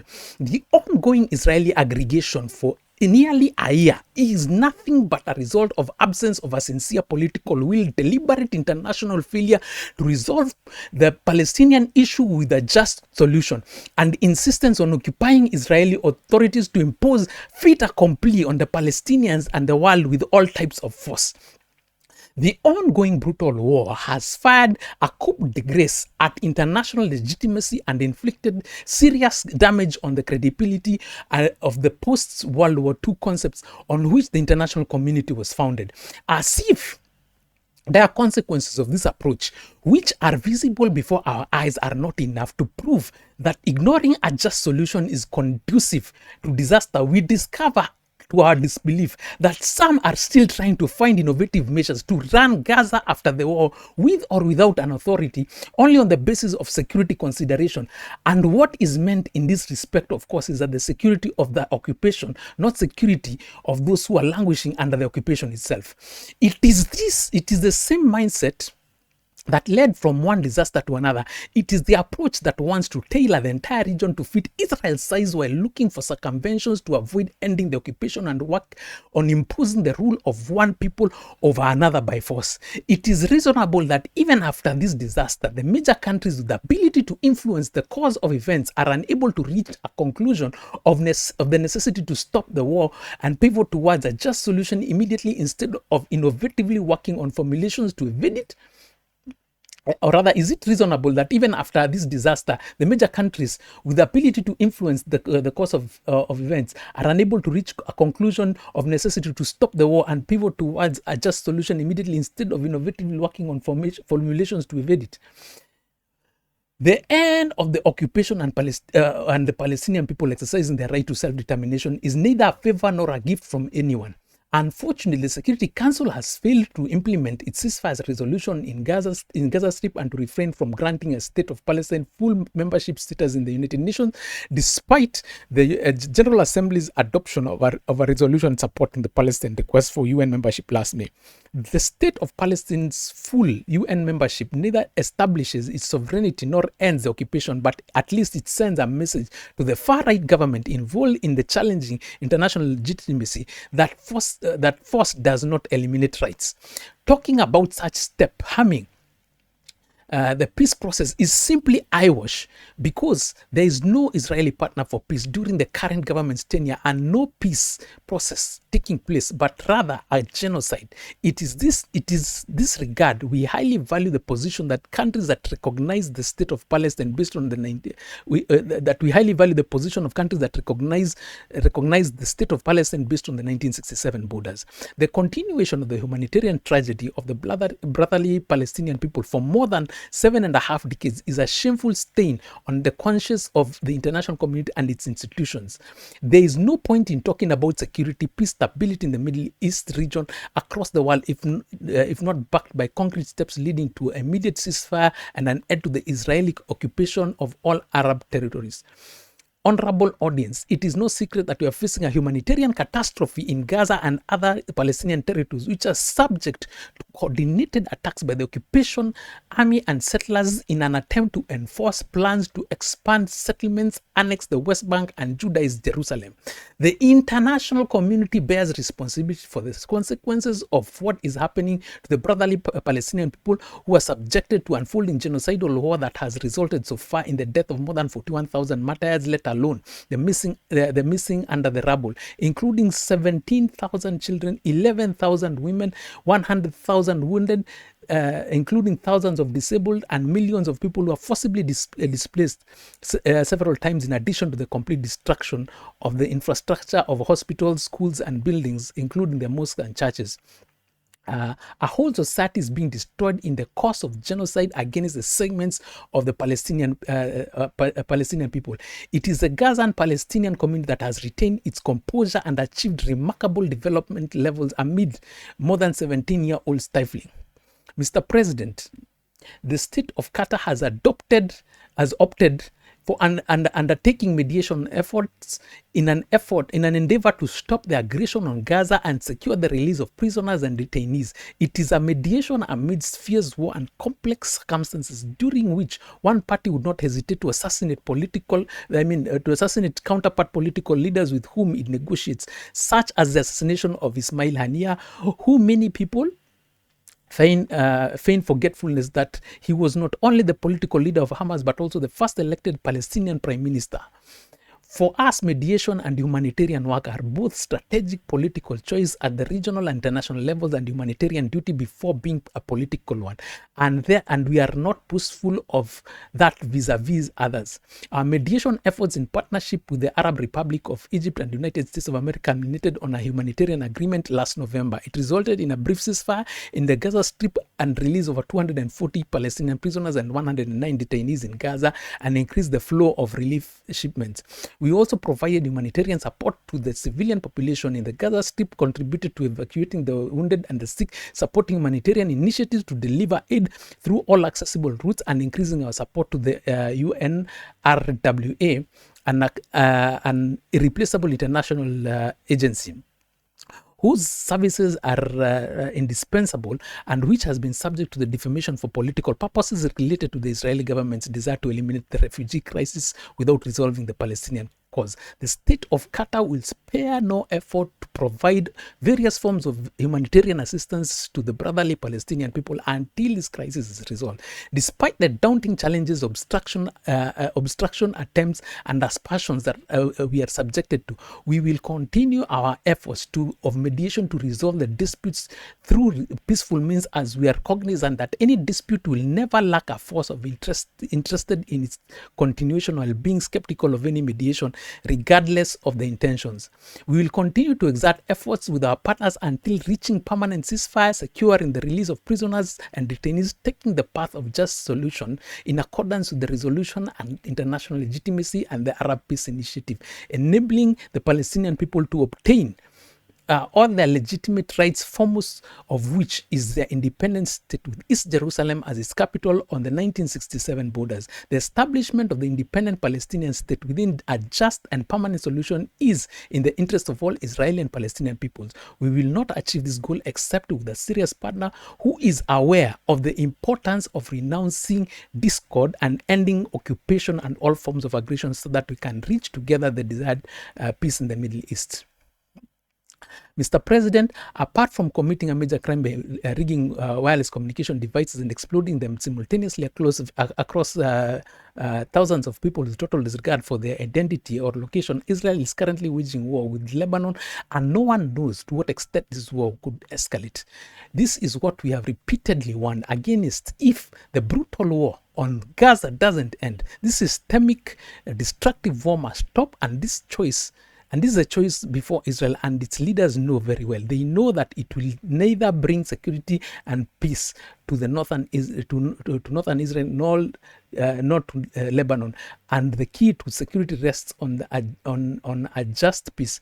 Stop the aggression on Gaza. Stop the war on Lebanon. In brotherly Yemen, we look forward to preserving the truth. So this one now starts going on to other nations and everything, or other matters.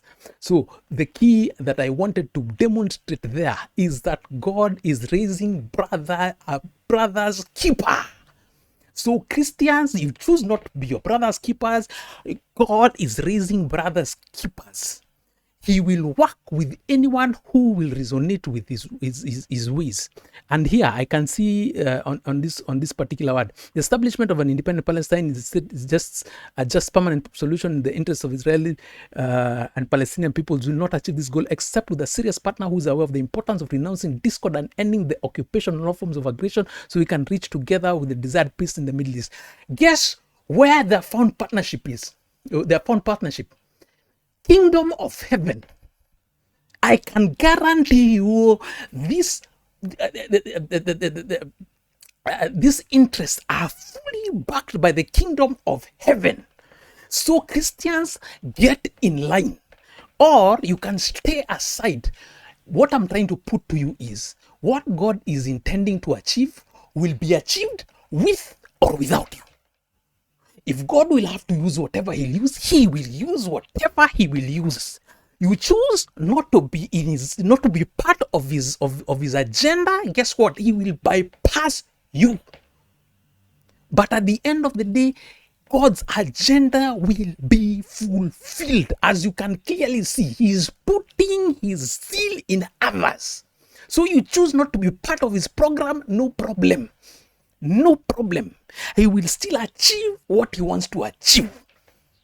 So that is what I just wanted to make clear to you, church fathers. All this time you've been despising this and that. Watch this space. Watch it. Because the kingdom of heaven, God will achieve what He wants to achieve in this season. And that is why I told you what. He put this revolution outside of your purview. As you can see, He will use whoever He wants to use and He will achieve His objectives. So there we go. So I think I'll close at this point.